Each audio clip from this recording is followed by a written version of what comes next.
HODs present, all professors present, our distinguished and esteemed lecturers, the president of IFEMED, represented by the vice president, all our keynote speakers, and all alumni present. You're officially welcome to the 20th anniversary. My name is Bolaji Olasheni. I go by the name World Class MC, and it is my utmost pleasure to be here. And one more time, I want to say good morning, doctors. Good morning, doctors and doctors and doctors and doctors and doctors. This is the first time I'll be surrounded by so many doctors. I remember I've been feeling too well this week. Immediately I entered this hall, all my symptoms disappeared. I guess even malaria was scared for its life. I mean, I wouldn't blame the malaria. Just one sneeze here, I'm already hearing use staphylo something. I am not a doctor, in case you are wondering. I'm sure you would have gleaned that out already, but I prize myself as a doctor too, doctor of laughter, if that counts. So please, I'll be craving an indulgence to rise up to take the national anthem, the school anthem, and the pledge.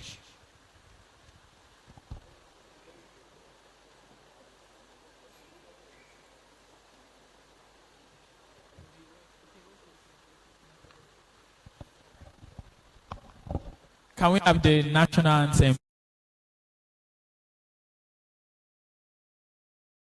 Nigeria, we hail thee, our own dear native land. Though tribe and tongue may differ, in brotherhood we stand. Nigerians old and proud to serve our sovereign motherland. Our flag shall be a symbol that truth and justice reign. In peace all battle honored, and this we count as gain. To hand unto our children a banner without stain. O God of all creation, grant this our one request. Help us to build our nation where no man is oppressed, and so with peace and plenty Nigeria may be blessed.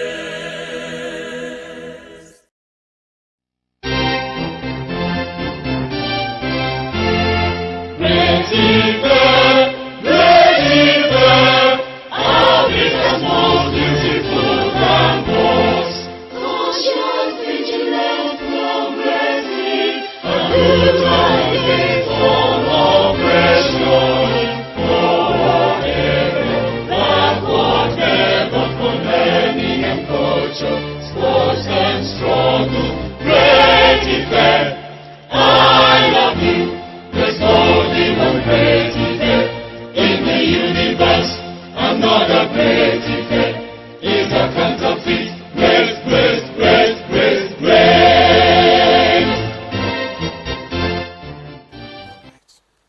Shall we take the Declaration of Geneva, the medical oath? As a member of the medical profession, I solemnly pledge to dedicate my life to the service of humanity. The health and well-being of my patient will be my first consideration. I will respect the autonomy and dignity of my patient. I will maintain the utmost respect for human life. I will not permit considerations of age, disease or disability, creed, ethnic origin, gender, nationality, political affiliation, race, sexual orientation, social standing, or any other factor to intervene between my duty and my patient. I respect the secrets that are confided in me, even after the patient has died. I will practice my profession with conscience and dignity, and in accordance with good medical practice. I will foster the honor and noble traditions of the medical profession. I will give to my teachers, colleagues, and students the respect and gratitude that is their due. I will share my medical knowledge for the benefit of the patient and the advancement of healthcare. I will attend to my own health, well-being, and abilities in order to provide care of the highest standard. I will not use my medical knowledge to violate human rights and civil liberties, even under threat. I make these promises solemnly, freely, and upon my honor. So help me God. Thank you. Thank you so much, sir. Can we please put our hands together for him?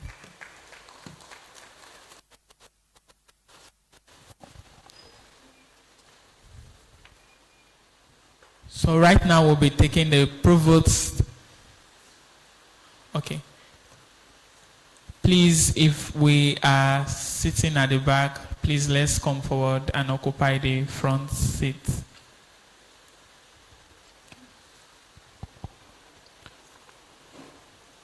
So I'll be inviting our distinguished guests to the high table.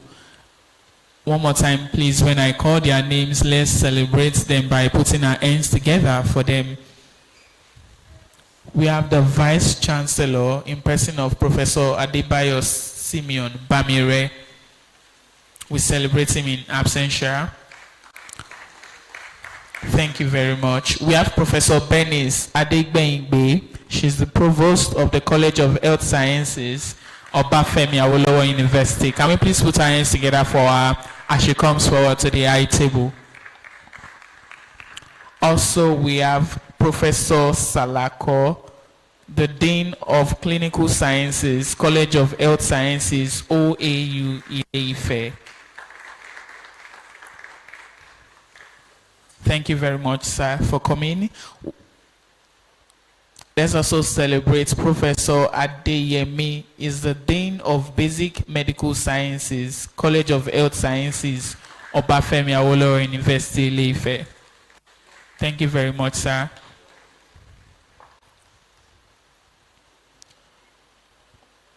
Also, let's make welcome to the high table Professor John A. Okeniyi, BSc, MBCHB, FWACP, is the Chief Medical Director, OAU Teaching Hospital, Ile-Ife. A round of applause for him. Also, we have our keynote speakers. We have Professor Babajide Afolabi, is the Director of Computer Center, OAU, Osun State. Please, let's keep celebrating him till he gets to the high table. Thank you so much. And lastly, we have Professor Gambo. A round of applause for him.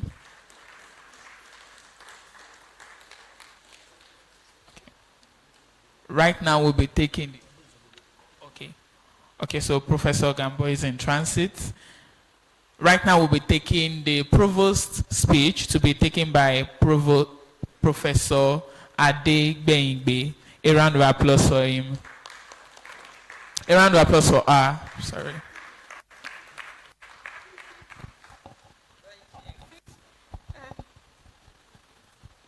Good morning, everyone.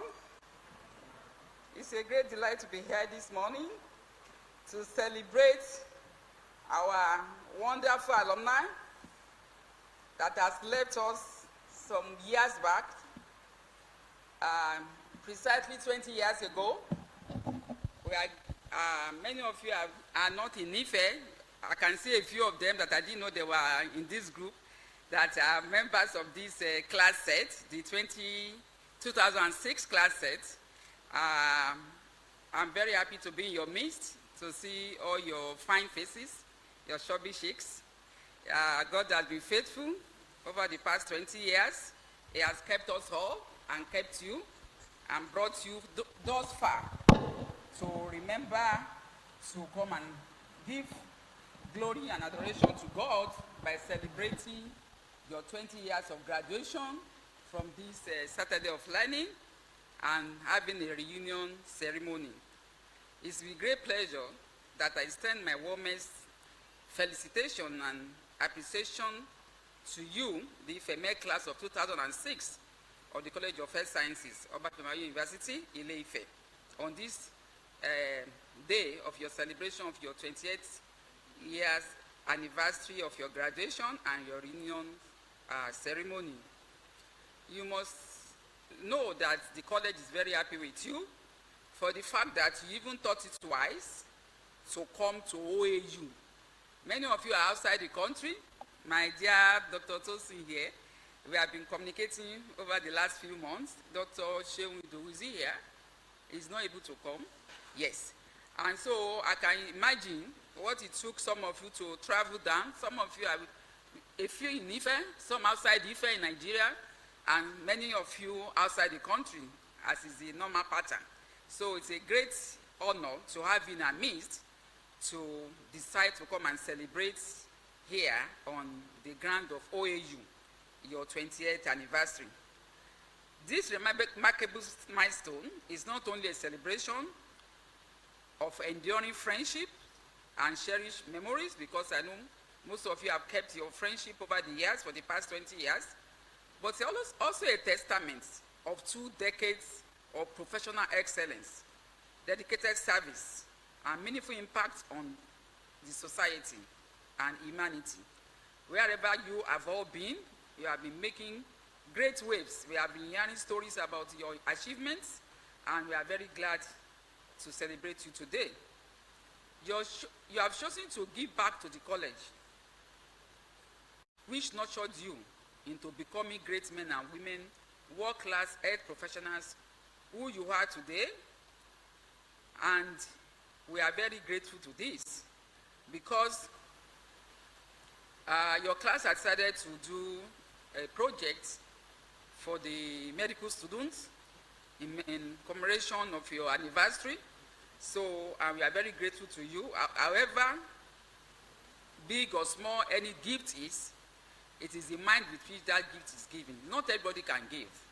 So you must have, it's a special grace to want to give, and especially to give back to an institution that have nurtured you. You have left Ife for a long while. So you have the right to have forgotten about OAU anyway, because you are all busy in your different places of work where you are now committed to. But the mindset of remembering your alma mater and thinking of giving back to the institution is what is commendable, and I'm very grateful to you for this, and thank you for this.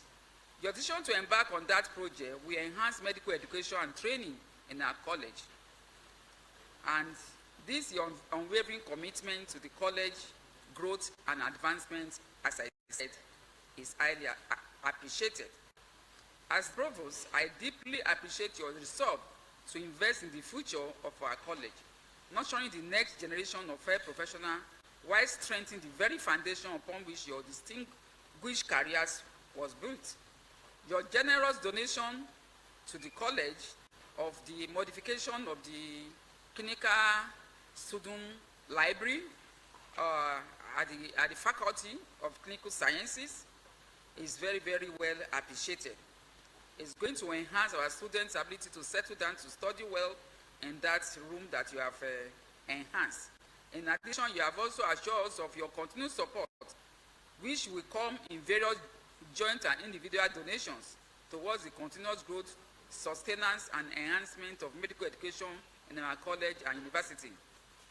Your act of generosity and foresight will undoubtedly leave a lasting, inspiring imprint on our institution. On behalf of the entire College of Health Sciences, once again, I want to congratulate you on this significant milestone and wish you a truly memorable reunion and continued success and many more years of meaningful contribution and impact to service to humanity and in your service to God. I must emphasize here that the contribution and support of alumni to our college has been very great. The LED screen we are using now, those two screens were donated by the 1986 alumni set when they came in to do their 40th anniversary. So you can see, and this has been very useful for the training of our students. They could see the difference. You can see the difference between this particular screen and the one that used to be here before, where the pictures, the diagrams are not very clear. But with this new screen, the students are very happy and they are very grateful to it. And many, many other things. This hall we are staying in now, one of the alumni, Professor Ajibola JJ, donated a 10 kVA solar energy to us. How many things, even the seats we are sitting on were donated by alumni. Many alumni donated a bus to community health. They bought televisions, they bought speakers, they bought many things. I wish we could even bring those speakers to come and showcase them here. So the alumni of the College of Health Sciences have been very wonderful, and they've never left us alone. And I can say this morning that without the alumni, maybe the college would have been forgotten. But for their continued support to all the facets of the college, basic medical, basic clinical, Faculty of Clinical Sciences, dentistry, nursing. If not for them, I can tell you that we would have lost accreditations in many of these programs. But before we say anything, before we cry out, they already rise up to help us, to deliver us. Because I was even telling somebody the other time, I said, I think we have to rename the college, to call it the Alumni College of Health Sciences. Because it's for them, if not for the alumni. And I'm very proud to be an alumni of the college as well. So once again, I want to say very big congratulations to you. You are welcome into our midst. We are happy to celebrate you. And we say thank you for remembering us and for coming to celebrate in our midst. Congratulations.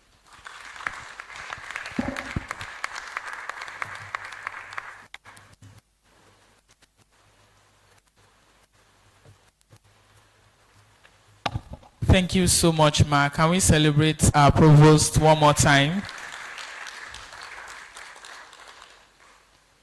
So we now have Dr. Ishaya Gambo in our midst. Can we please put our hands together for him as he comes forward to the high table? You're welcome, sir. Welcome to the high table, sir. Let's keep clapping till he gets to the high table. Thank you for coming, sir.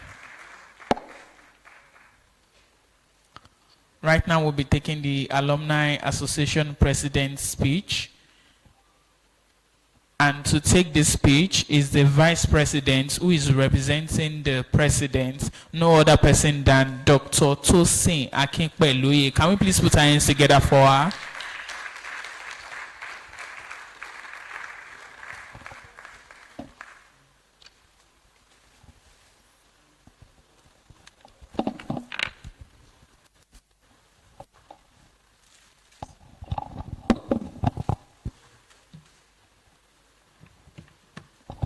Good morning, our distinguished members of the high table, and our lovely lecturers that helped us to become who we are today. We're so glad to see your faces. We're so grateful that you honored us. Good morning, daddies. Good morning, mommy.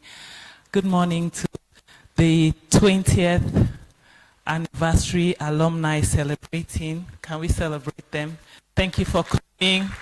We know that people don't want to travel nowadays, but you took the risk. We're so glad, we're so grateful. And thank you for our students. Without you, we won't be here.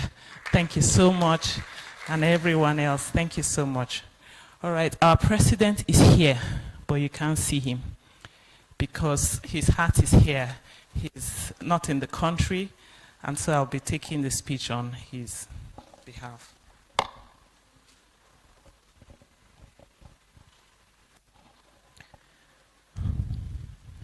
Distinguished lecturers, our revered mentors, past executives, dear classmates, beloved friends, and the future stars seated among us today. These are journeys you complete, and they are journeys that never truly leave you. For many of us gathered here, the Obafemi Awolowo University College of Health Sciences was not merely a school, nor simply a phase of life. It became part of who we are.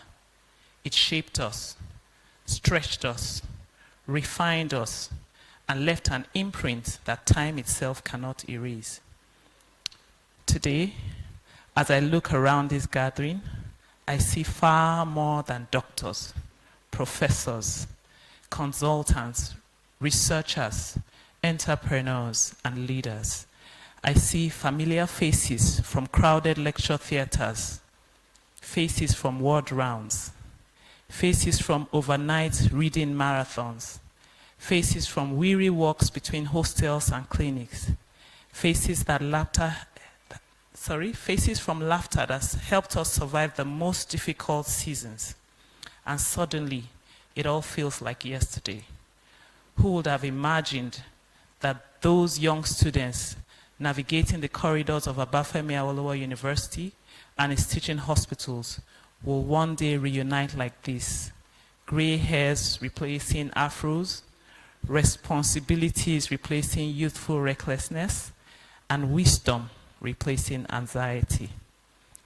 We came from different homes, states, and backgrounds. Some arrived confident, some arrived uncertain. Some came with polished English and expensive bags, while others arrived with little more than faith, a single box, and hope. But Ifemed had a way of equalizing us all. Life humbled everyone quickly. Remember those early anatomy dissections that made some lose their appetite for days.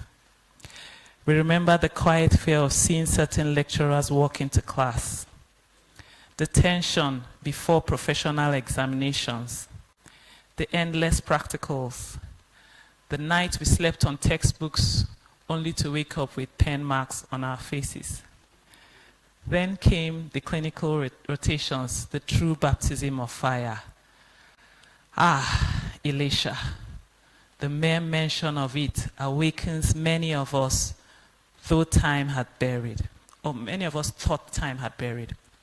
We remember pediatric postings, where tiny children somehow taught us life's greatest lessons. The sleepless calls, the emotional burden of watching anxious mothers pray over sick children, the exhaustion of standing endlessly during ward rounds while desperately trying not to appear confused when consultants ask questions. Then came obstetrics and gynecology, the miracles of childbirth, the tension of emergency cases, the sleepless nights in labor wards, the endless shifts that stretch into impossible mornings. For many of us, it was the first time we truly understood that medicine was not merely science, it was courage, sacrifice, compassion, and humanity. And then came psychiatry in Elisha. Those rotations changed many of us forever. They taught us compassion. They taught us humility. They taught us that human beings often carry invisible battles.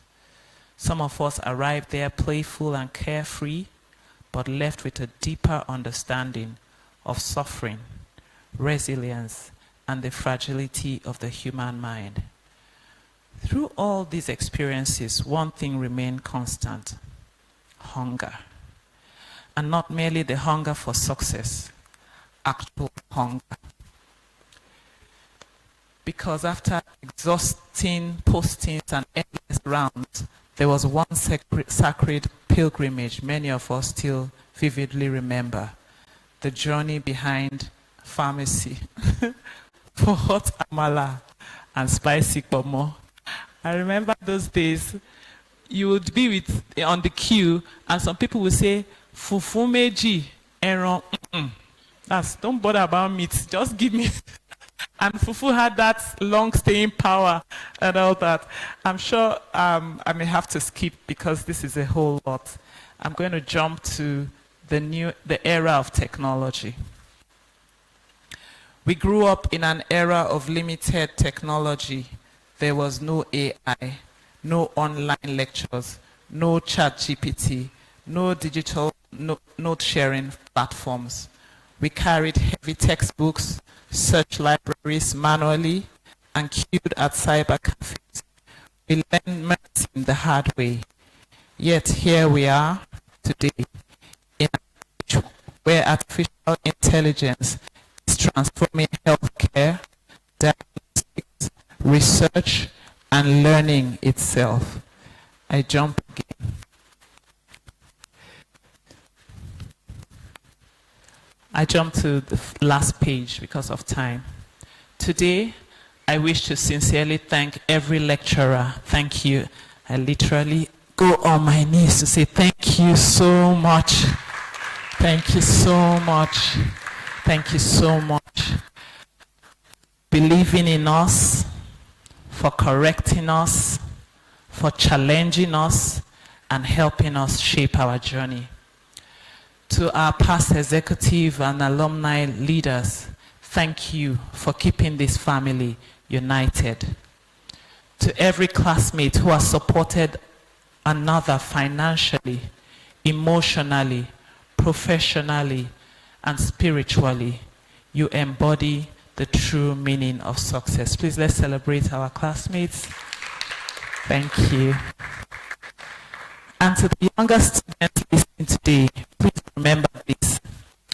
The journey may feel overwhelming right now, but one day, the struggles frustrating you today will become the stories that make you smile. Embrace the process. One day, you too will sit like this and laugh about overnight calls, difficult postings, impossible examinations, cheap meals, and hostel life. All right, I jump again. To move into our meeting. Okay. Yeah, I need to acknowledge that we lost some dear friends along the way, and even some lecturers that lectured have gone to the great beyond. I think we can have 1 minute silence to just acknowledge that.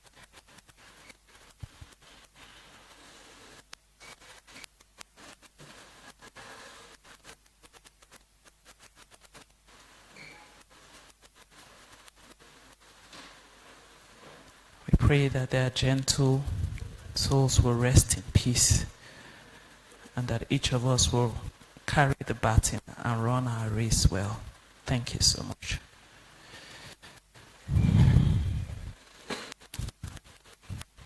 The journey is not over. In many ways, it's only just the beginning. Cheers to the Ifemed class of 2006. Cheers to friendship. Cheers to resilience. Cheers to every sleepless night that shaped us. Cheers to the Elisha postings that finished us. Cheers to growth. Cheers to purpose. And cheers to an even brighter future ahead. Thank you, and God bless you. On behalf of the President, thank you.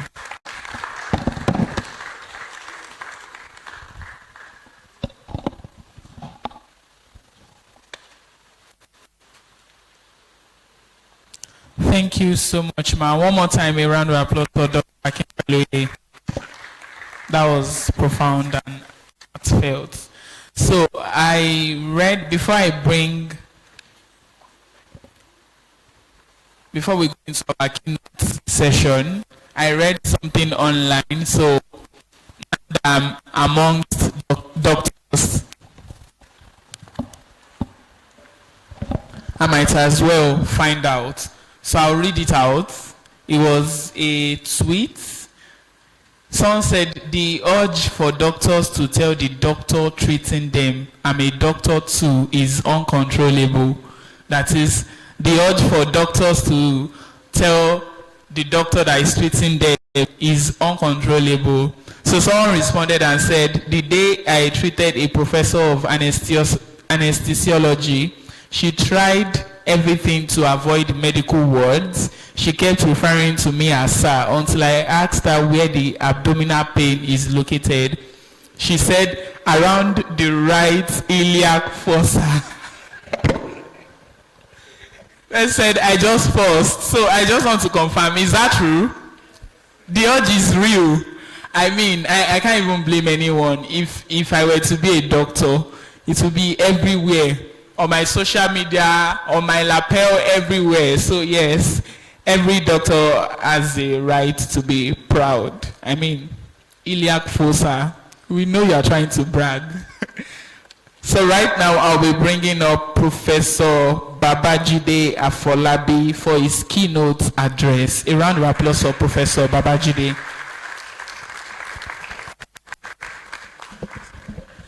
Thank you very much, MC. That your joke reminded me of something. I was sharing with Professor Makinde here that as a young man, my mother insisted that I must become a medical doctor. And I remember telling her that medicine and Babajide, they are two parallel lines that can never meet. It's almost impossible for me, it will almost be impossible for me to become a medical doctor. Why? I was a very playful person. Very, very playful. I did not take anything serious in life. Nothing. So when I now got to the university, I thought I would change my mind. On getting to the university and I saw the kind of textbooks they were carrying, I thought they were trying to build Moses. I thought they were trying to build Moses, and I said, thank God that I told my mother, you want to become the mother of a doctor, don't worry, I'll get you a PhD. And with that, I want to say thank you, everybody. You're welcome to this discourse. I do not take it for granted that I've been invited. I would like to thank Dr. Olufimbi. Is she around? She did a number on me. She kept calling me, texting me. I told her, I am busy. Don't worry, sir. We won't take your time. In fact, I almost cancelled because I was supposed to give another keynote address yesterday. I had classes, I had exams, and we are in the process of transiting from a new portal to another at the computer center. That made it almost impossible for me to get away. But she insisted. Said, Professor Mrs. Olagun said, we have used you before and you will be the one that will do it. Well, thank you very much for bringing me here. And to every member of the class of 2006, thank you for accepting me. I was trying to go through the list and see if I know anybody, and subconsciously I was telling myself, how would you know anybody in medicine? They are not the kind of people that will go to parties that you attended. They were not the kind of people that will be in the places where you were in those days. But we thank God, I found someone. Okechukwu Ezepo. All right. So,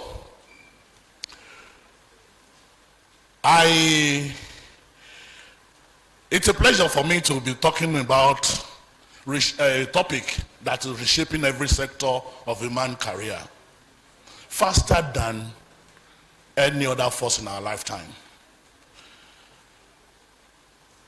And I'll be narrowing down to the medical profession. I'm not a medical doctor, and I do not pretend to be one.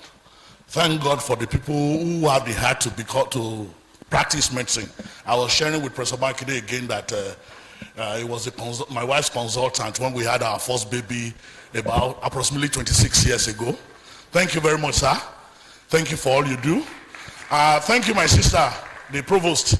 Thank you, ma. My uncle. Thank you very much. My reverend, sir, I'm in the midst of, I'm in family. My friend there, Professor Adeyemi, we went a long way. Professor Ayoka, thank you very much. And every other person, I want to say a big thank you. And we'll start by going through, in the next 30 minutes, I want to talk about digital and AI revolution in healthcare. I would like to explore its impacts on clinical practice and academia. We'll discuss the essential future-proof skills, challenges, and the opportunities, and end with practical strategies on what we can do in order not to feel left out in this age that we have found ourselves. So, to start with, healthcare is undergoing the fastest transformation in its history. You will agree with me. Electronic health records are not what they used to be. Telemedicine is here with us. Wearables are with us. But before coming this morning, I had taken my blood pressure more than 15 times because I wasn't happy with what I was seeing.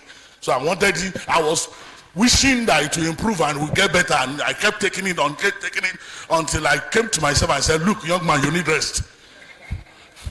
All right. AI is no longer something that we foresee in the future. It is something that has come to stay with us now.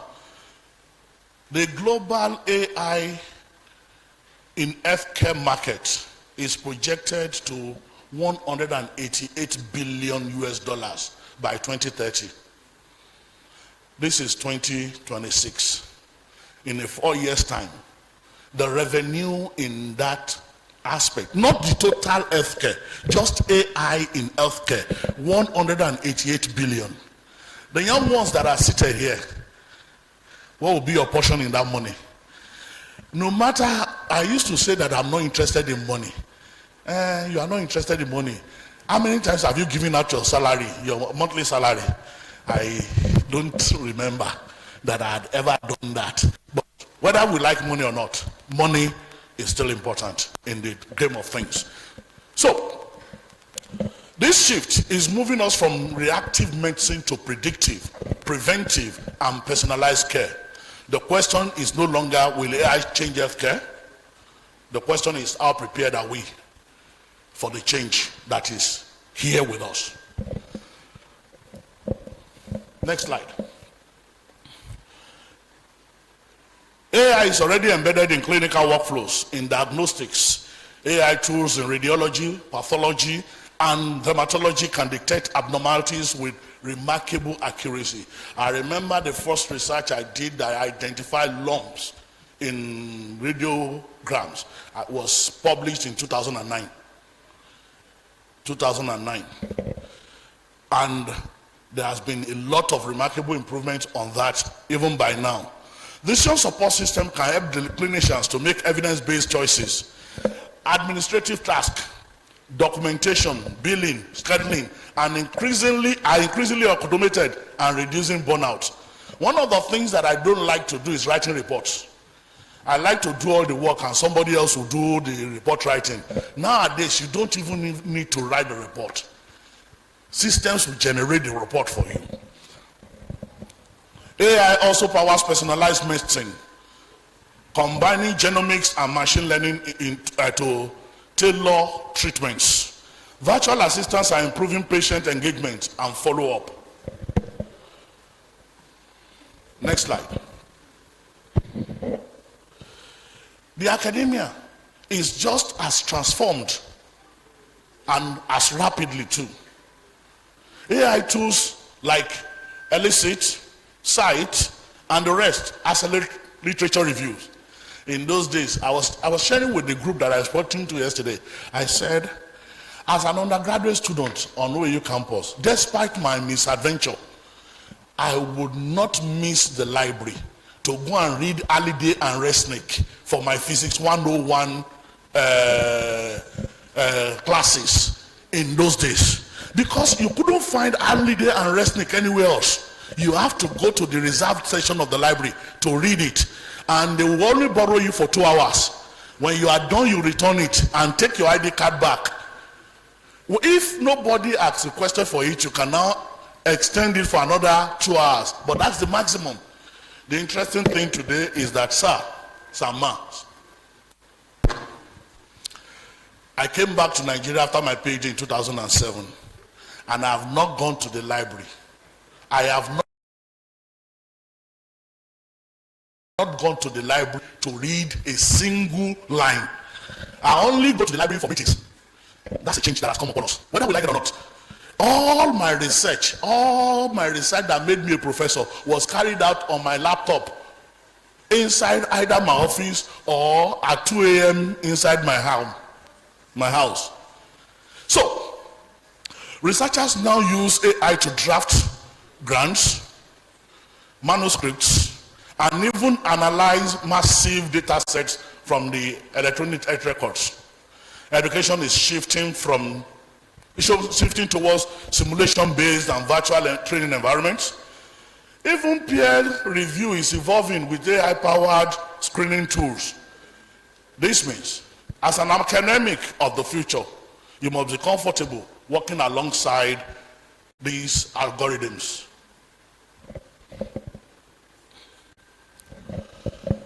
So, how are our roles changing? These technologies are reshaping professional identities. Clinicians are moving from data collectors to data interpreters, focusing more on the complex decision making, empathy, and communication. At the place where I was talking yesterday, they were talking about languages and technology and all of that. And I told them, somebody asked me a question, has AI come to replace all the job in the world? I said, yes, if you allow it. As an individual, like I told them, somebody will have to code the AI. Somebody will have to feed data to the AI. Somebody will have to imagine the AI to work. Those jobs can never be killed. And I said, there are things that AI are doing there are things that AI can never do. AI can never feel empathy. It is impossible. AI can never replace culture. It is impossible. AI can never take decisions. It can be a tool in taking decision. It can never be the one taking the decision. A doctor will still have to decide. No matter what diagnosis or whatever the AI comes up with, the doctor will still have to take that decision. And I think somewhere along the line, I asked the question, who takes responsibility for a decision taken by AI? Are we thinking about that? These are some of the things that AI may not be able to do. But the truth of the matter is that AI has come to stay with us. Whether we like it or not, we must embrace it. So, I conclude on this slide by saying that AI is becoming more interdisciplinary than before. I am in computer. I am a professor of software engineering and information systems. But I can assure you, 40% of my publication has something about Medicare, about healthcare, about health, embedded somewhere, somehow. So, I didn't read medicine. Now, I am functioning pseudo medicine. I am not in clinic. I understood all she read, all those calls. Each time I see the medical doctor around me, especially when they were in school, I looked at them and I said, sorry. Because if you knew, those who knew me as undergraduate on this campus will know the kind of recklessness that I lived my life with. But I thank God for rearranging and rerouting me back to what matters. So, to thrive in this new landscape, several skills are essential. Number one, AI literacy. Whether you like it or not, you need to understand how AI works. What are the things that power AI? Why is AI AI? Why does it work the way it works? Why is it doing the things it's doing? If you do not understand, you may find it difficult to appropriate it to your own advantage. Number 2, digital literacy. You need to understand how EHRs work, how telemedicine work, and you need to educate yourself about data privacy. To what extent can you share data? If you all know what AI is all about, at the bottom of AI is data. Now, when we came in, Prof led us through an oath that we took as medical doctors. And I engraved somewhere there, I know, is what we call patient-doctor relationship and the secrecy that must be revealed there. Now, you need to use the data from that patient to improve on AI, to get information, to get them to do things. Now, to what level, to what extent can you reveal this data? And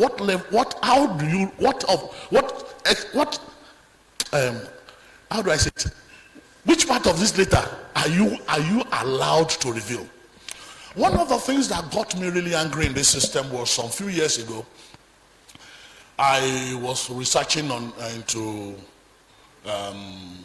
medical imaging, using medical image for diagnosis and all of that. And I had a PhD candidate, and I quickly ran to radiology department, and I picked Professor Ibitoye to be the co-supervisor, because I thought that would get me access to the images that I needed from the teaching hospital. And by the time we started, everything worked well until the time we needed the images. And I was told, sorry, we can only give you 32. I want to train a system. Professor Gambo can bear me witness. We want to train a system that will be able to predict, and you are giving me 32 data. Where are we starting from? I went back to Professor Ibitoye and I said, Auntie, use your connection to get us more data. But that was all we got, the 32. But the kind of person I am is that that person that will never give up. So because I won't give up, I started writing all over the world, and I was able to get to the Mammographic Association of UK, and they gave me 480 images. So I used their 480 images to train my model, and I used the 32 of OAU to test it. I got results, but where I'm going to is that we need data. And at the bottom of this, while you are releasing this data, you have to be careful. And maybe the people here, I wouldn't blame them. They are being careful, they are being mindful of what I was going to do, or what we're going to end up with the data and all of that. But we should know that we should keep data private. It is important, it's sacrosanct, it's something that is not negotiable, keeping data private. The third skill is critical thinking. Evaluating AI outputs rather than accepting them blindly. AI will give you suggestions. AI will give you ideas. If the AI is built with bias, you are going to accept the bias that comes with the AI. I was reading some documents some few years back where every black man in UK is a potential criminal based on prediction from the AI system that they trained. Every black man. The moment the color of your skin is darker than the rest, you are a potential criminal. Until they found out and they saw that all the data that they used to train the AI were Caucasians. Not a single black was used. So when the thing sees something that is alien to what was used to train it, it began to label every other person as a criminal. So I will conclude by saying AI in medical learns patterns from data. It does not learn medicine. Hello? AI learns from data. It does not learn medicine. There is a whole world of difference between pattern. There is a whole lot of world of difference between data and medicine. If the data set contains hidden biases, the model may latch onto irrelevant cues. Traditional medicine rely on pathophysiology and clinical reasoning, which AI does not inherently understand.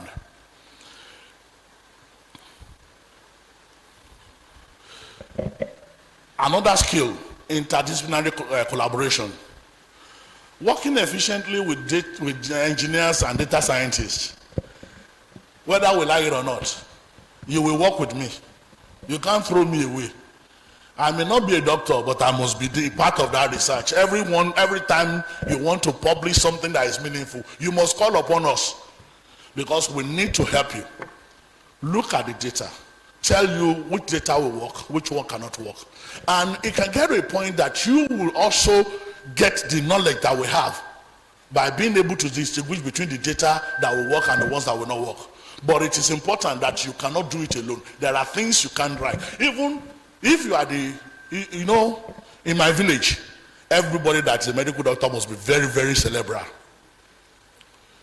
Every medical doctor must be very, very cerebral. And all of us that did not read medicine, we are done this. Sorry. So, please don't forget critical interdisciplinary collaboration. Next, a lifelong learning mindset. The only person that stops learning is the person that is in the grave. For as long as we are on this side of the divide, we will keep learning. So if you must come with the mind to learn, because tools are evolving, circumstances are changing. I was sharing with some people, I said, if I relied on the things that I was taught as an undergraduate student in the university, I would have been out of job since the year 2000. Because one of the things we were taught in the early 90s was that the millennium is coming. And once we cross from 1999 to the year 2000, the whole world is going to disappear. Here we are, 26 years after. We are still kicking, we are still alive, and we are still well. And interestingly, some of the things we were taught in those days, if I talk about them to my students now, they will ask me, which generation did you belong to? So, ethical reasoning, especially around AI in patient care. Where will ethics start from? And where will it end? Because it is not everything, the Bible said, everything are lawful, but not all things are expedient. Okay? So it is not everything that you have the right to do that you can do. Because ethics demands that there are some things you say and you don't do. You need to take that skill, the ethical reasoning, begin to tell yourself, these are the things that I can do, these are the things that I cannot do. My target is not to my discourse today, not mainly to the class of 2026. I am talking to the young people that are looking at me ahead. Because very soon, these ones will take their exit. You are the one that the baton is being handed over to, and you are the ones that hold our future. So begin to think ethically from now, not when you get there. And finally, communication. You must be able to communicate your ideas. You must be able to pass across your thoughts. You must be able to let people know what you're talking about and what you are working on. You must also be able to explain the recommendations that you are getting from your AI-powered systems. And in order Your patient must understand why. They must understand why. Next slide. So, what are the challenges? Every transformation, every change comes with its own hidden challenges. But these challenges are not insurmountable.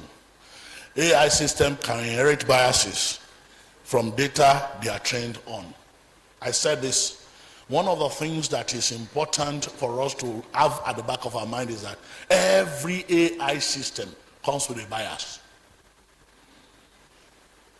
whether we like it or not. So, who bears the liability? Who is to be held accountable when AI makes a mistake? Like the young man that was sentenced to jail just because he was black in the UK, and they only discovered that he was a victim of circumstances after he had spent about 6 months in jail. Who is responsible for that error? The policeman or AI?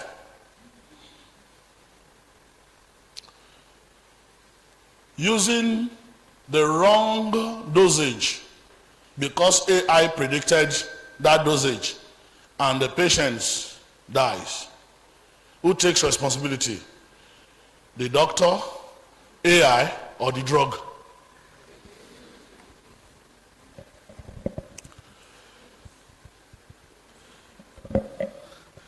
As I said earlier, there are fears of job replacement, especially in the fields like radiology and pathology. Is it not true? Is it not right? There is data privacy issue, cyber security risk.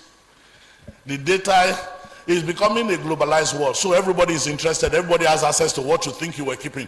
In those days when we existed in silos, the person that wants to take your data must come physically to that place. Today, nobody needs to live anywhere. I can stay here and okay, let me not begin to say the things that we have done from here. Let's go back to, because I don't know who is listening in the audience. All right. Low resource settings like Africa, the digital divide is getting bigger, is getting wider, except something drastically is done drastically. We will continue to get a bigger divide. And there is this risk of over-reliance on technology. How many of you, the young ones now, how many of you will go to class now and leave your phone in your room? You go to the bus stop and realize that you forgot your phone in the room. How many of you will not go back to get it? Hello? How many of you will not go back to go get that phone? Okay? How many of you have phones that is like my phone, just call alone? The problem is that we are becoming addicted to technology, and we're becoming overtly connected to it, and it's a challenge, it's an issue. I wrote something down here. There was once a rumor circulating among students on OAU campus of a clinician who relied on Google searches for diagnosis. I don't know if it is true. I don't know if it is wrong. But students kept saying that at the health center, there was a doctor that each time you are telling him what is wrong with you, the doctor kept typing on the computer, searching Google. So the question is, now that we have ChatGPT, what would that doctor be doing? I hope you understand what I'm saying. If that person relied on Google years back, now that we have ChatGPT, which is a bit better, because Google is a search engine, ChatGPT is a question answering system. They are two different things. I know, because that's my area of research. Because if you ask Google, who was the president of Nigeria in 1962? Google will not tell you that this is the president of Nigeria. It will list the president of Nigeria from inception till now. So you will be the one that will choose doesn't respond to your question. But if you ask ChatGPT now, who was the president of Nigeria in 1962, ChatGPT will give you the correct thing. Those are two different scenarios. So the question is, if you are a Google doctor, what would you do in the era of ChatGPT? Finally, regulation is struggling to keep up with innovation. I was asking a question. I am the director of Computer Center of OAU, and I know that our undergraduate students, for every exam in those days, there are rules and regulations. One of the rules that I remember is that when a candidate or a student gets to an exam 30 minutes after the exam has started, he will not write that exam. That's the end. What is the rule now in these days of CBT? Hello, does anybody know? Do you know people will come even when the exam is over? Yes. And you are still expected to write the exam for them because there are no rules. Because we have not revised our books. We have not written rules that respond to the need of now. I say regulation is slow. It's not catching up with innovation as it is. So we are the one that will become responsible. That's why I was talking about ethics earlier on. What are the things that you are ethically permitted to do and what are you not permitted to do? Oh, please. Don't think all I'm preaching is gloom. There are tremendous opportunities. There are fantastic ideas that can be got in the season that we have found ourselves. When AI is used responsibly, it can improve diagnostic accuracy, it can reduce burnout, and enhance patient outcomes. It enables global collaboration and knowledge sharing. New career paths are emerging. Clinical AI specialists, digital health innovators, medical data scientists, AI ethic consultants, and so forth. Research is accelerating, allowing faster translation from bench to bedside. For those who embrace it, this era offers unprecedented possibilities. Three case studies. IDXDR is the first FDA approved autonomous AI for diabetic retinopathy. That means there is a system that can completely diagnose diabetes without a doctor. It exists already. Not that they are building it. It is already in existence and it has been approved. It has been tested and it has been approved to work. So, do we still need doctors? I leave you to think of that answer. The second case study, large language models like ChatGPT are being used in medical education for documentation, patient communication. I have a crop of young boys working with me in the office, and as part of the training, each time I have to draft a memo, I tell them, yeah, you go get me that memo. These are the things that I want inside the memo, and the memo is to this person, to this person. By the time the memo will get to my WhatsApp, I know that it has passed through ChatGPT, it has passed through Copilot, it has passed through. Why? I don't begrudge them. They have the tools and they are using it. But the truth of the matter is that every time I see telltale signs that you have used any of these AI tools, I will reprimand you. And I will tell you, I'm not saying you shouldn't use it, but don't let me know that you used it. Make sure that I don't see any reason that you used it. Path AI is improving pathology diagnostic by reducing variability and increasing accuracy. This example shows that AI is no longer theoretical. It is already shaping medical practice. These are just few examples. There are so many others that I am not mentioning currently. So, what do we do? How do we approach this? To make this practical, here is a plan. Ensure that you complete an online module on AI healthcare. Just take one, pick one, look for an online module that has to do with AI in healthcare. Because the more you learn, the better you become, the better you are able to appropriate this technology onto yourself. Experiment with one AI tool. Well, I am talking to, this time around, this is to the class of 2026. Experiment with an AI tool. Because I know the younger ones at the back there, they are already experimenting. In fact, some of them are even experts at the usage of these tools. Join or start a digital health interest group. I was in a place where they were talking about languages yesterday, and I happened to meet a medical doctor who started a training class for doctors who are interested in learning German. And I said, wow, how did you imagine that? He said he was on a Google WhatsApp platform, and he saw that on the platform, over 300 medical doctors were on that platform, and more than 60% of them were interested in relocating to Germany.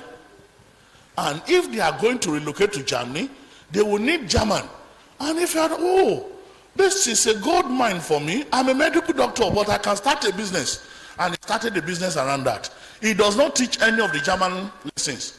He went to look for people who speak German, and he looked for the people who want to learn German, and he connected them together. And today, he said, as at that day, he's already getting revenue in 8 digits.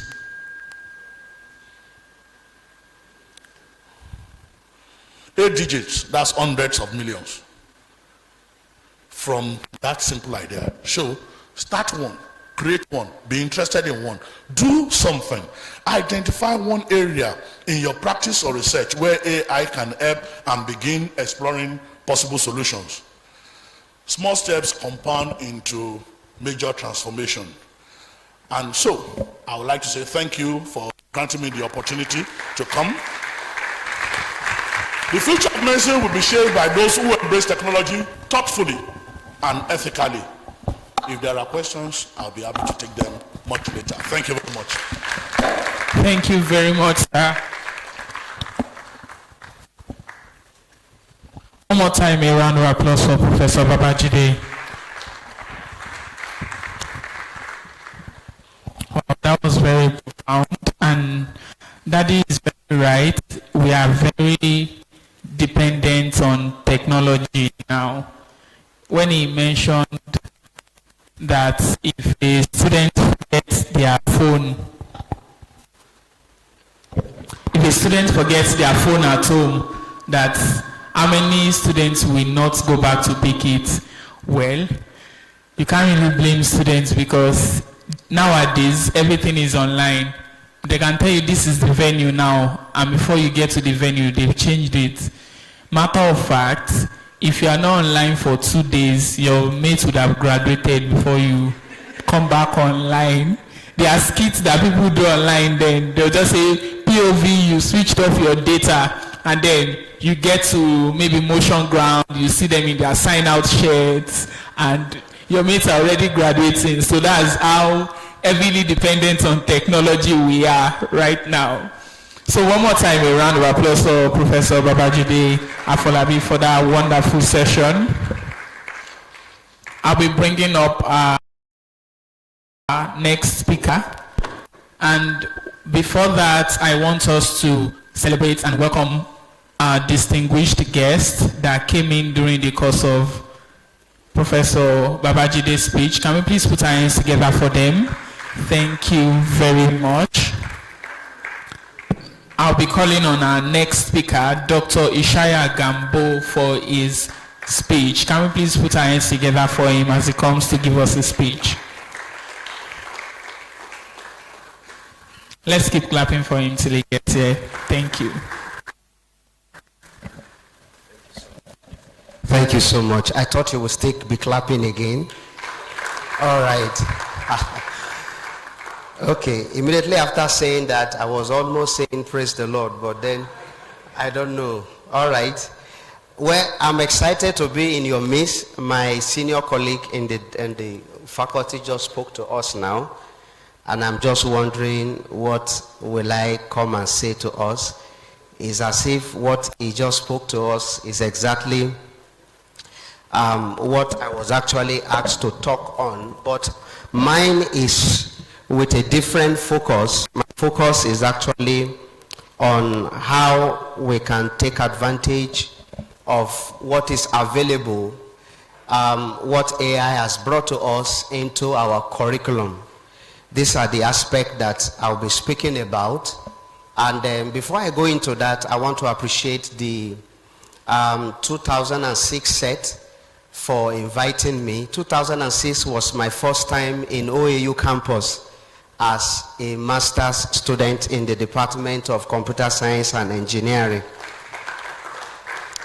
So I'm not someone that will say I know anybody from the set, even from the names, and even if I see their faces, I'm not too sure that I'm going to know anyone, because that was the year I actually came on board to OAU. I finished from the best university in the world, from my undergraduate, Usman Danfodio University.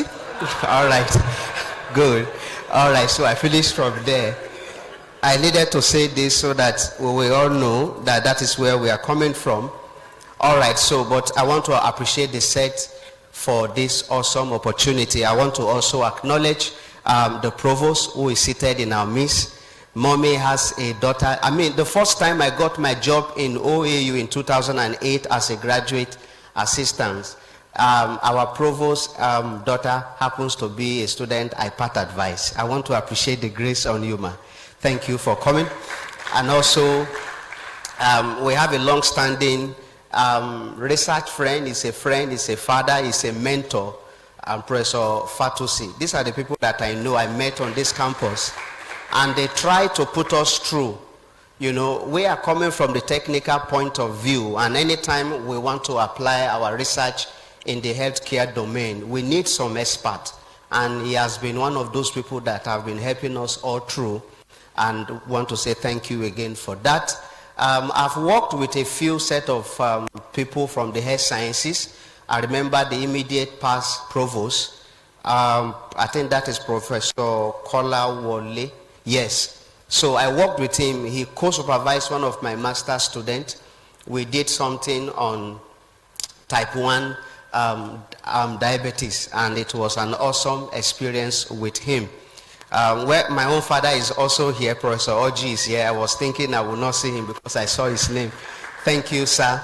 All right, so we are working with a few set of individuals in the health sciences. I think I'm working currently now with Dr. I don't know whether she's now a Professor Ajani. We are working together on how to detect some stuffs around in skins. I think that is a very good thing that we are doing. So, well, I'm not here to teach us or to explain how we can make this technology work. No, I'm here to say, how do we reflect on what AI is actually doing? How do we package that into our curriculum? Do we need it at all, or we don't need it? These are some of the things we're going to be looking at. So if the slide is up, you will see that the title of my talk is From Stethoscope to Silicon, and the emphasis there is on reimaging medical education and academic pathway in the age of AI, in the age of artificial intelligence. I'm not sure we have someone here that does not know that AI stands for artificial intelligence, okay? Everyone here knows that that is what it stands for. But let us set the stage. And a major question I'm having there in the next slide is, why this conversation and why now? My professor just finished speaking now. He says, you invite students to come for CBT, you see them just through anyhow. And the MC that is anchoring this program gave us some jokes that before you know, if you are off, you know, and data. He was trying to mention some skit out there. You know, there's no control. I'm not too sure that we have a policy that governs AI, even in our universities.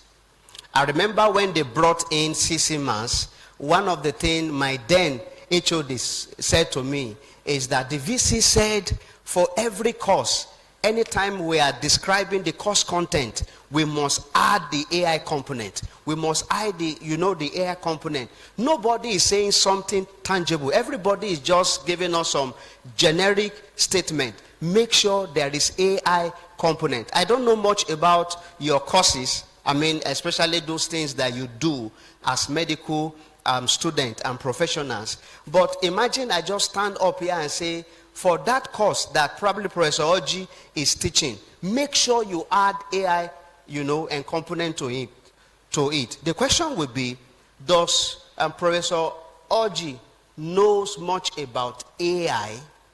How will he navigate through the benefit and opportunities that we have heard about AI? How can he integrate all of these things in his curricula?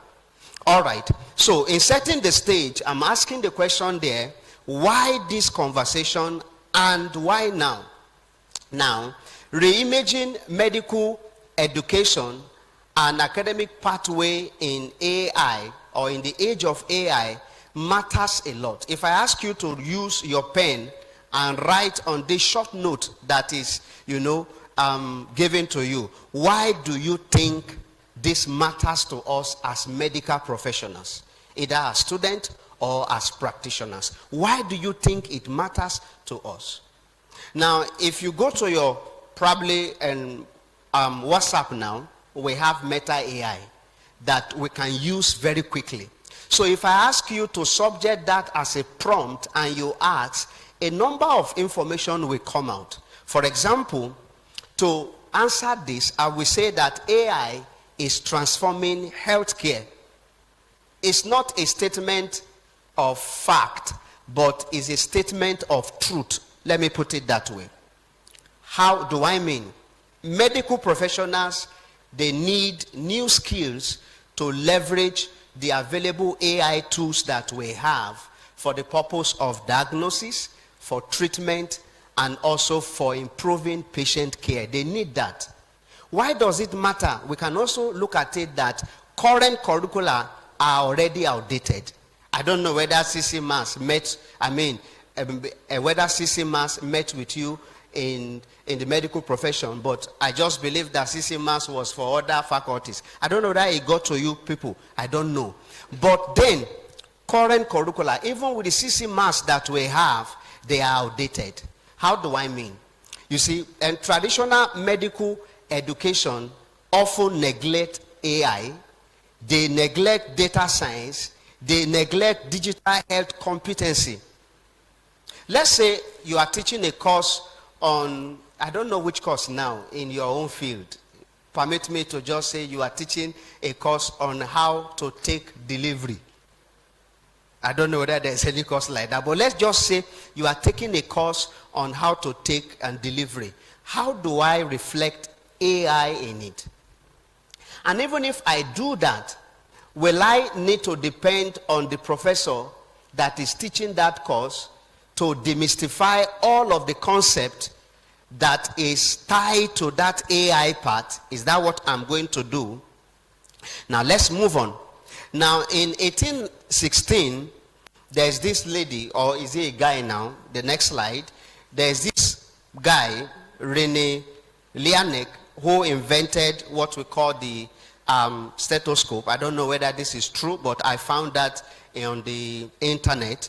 Now, but within a generation, it had transformed how doctors listen to the body and how medicine actually was taught. But what we are looking out for in that place is AI tools. They are available, or they are already in clinics. We have them in the hospitals. We have them in diagnostics lab. But then the gap between what students are learning and what they will encounter in practice is already opening. I don't know whether in our labs in OATSC, I don't know whether we have any of this facility that is AI driven. I don't know. But if at all we don't have, I think it is an aspect to actually look out for. Now, I have a question there. I said, are we preparing doctors to manage all of these tools wisely? That's the essence of this talk. Are we, and preparing them?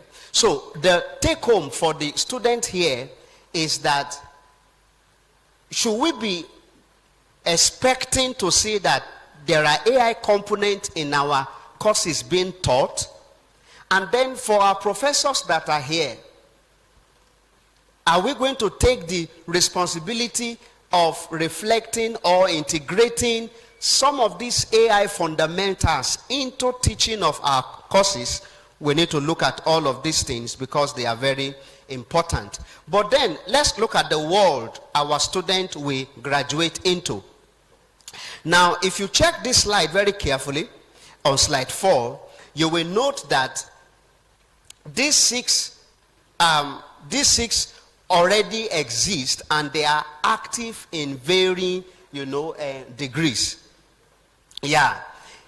In how many of these areas, that is my question now, do our current graduates have meaningful training? For example, in diagnosis, there is an AI component of it.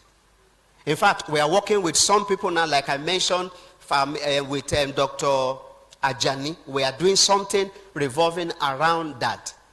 What about in clinical decision and support? We are doing something currently now with those in medical rehab. I remember we worked with Dr. Mbada, who now is a professor, but no more here with us. I remember we did something on low back pain. And then we're able to come up with a decision support system to do all of that. But that's not what we are going to. What I'm interested in here is in how many of these areas, these 6 areas that we are seeing, in how many of these areas do our current graduates have meaningful training? I think this should be a very good question that we should reflect on and see how we take it home, and then see how by the time we are trying to revise our curriculum, we see how we can build all of them in. Of course, we have drug discovery, we have patient monitoring, we have even medical education. Now, moving further, medicine has always found a way to absorb what technology actually offers. The key point there is that each major technology actually create what we call new discipline, and they require education to evolve over the years. They require that to evolve. For example, what we are seeing on the slide here, we saw that the adoption of image technology led to what we call the creation of radiology, and that is what we have. However, what we now have also is that what endures is the human core value of medicine, because it is the human that will actually drive all of this. The question I want to ask, that I want us to reflect in here is, do we have AI, or can we have AI to manage the empathy aspect of the human, the expert now? Do we have any opportunity for that to come in play? Now, the next one we are having there is the rise of molecular assay actually created what we call clinical genetics. But then AI changes the tools, not the mission, and it is very important for us to take note of. Now, but then let's look at the African and the Nigerian context. Now, it will interest us to know that the global conversation about AI in medicine is largely driven by high income setting. And that is to say that the stakes for Africa are arguably very, very high. Look at the data that we have there. We are having there that the WHO had actually projected about 6.1 million health workers shortage in Africa by the year 2030. And I want our students to actually take advantage of it and see how we can dive into this in order to fill up this gap. Now, only 36% of Africans have broadband access, according to the World Bank. But then there's a twist. The twist here is that there are, bright spots even within the African, and context. For example, UCT, that is the University of Cape Town AI surgical simulation, is one of those great inventions that we can be proud of in the African setting. It showed about 25% improvement in what we call procedural accuracy. And then in Nigeria, I'm not sure if we have heard about Ubenwa. Have we heard about that? Ubenwa? Ubenwa, uses what we call AI for birth diagnosis. I don't know that we have heard about it before. Okay, but we have that out there in the history. But then institutions here have both the need and capacity, and that is the truth. And I want us to take that home, that as an institution, we have both the need, we have the capacity to innovate. And this is not about playing probably the maybe catch up. It is about charting a relevant pathway that we can actually take advantage of. Now, where are we now? Let's look at the current state of AI in the medical and curriculum.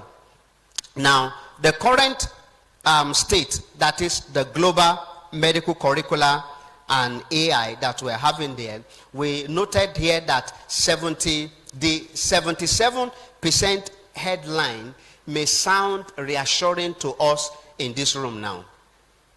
Is that okay? It may sound that way to us. But I would like to say that coverage is actually growing, but the depth and integration is what actually remain shallow. And I just wish that our maybe professors and those that are in charge of decision making can actually take advantage of this and see how that can be effected in our curriculum, especially within the medical education. If you check what we have on the screen there, you notice that integration is actually uneven. What we mean there is that the AI content is often delivered as isolated lectures or module, and that is what we are having out there.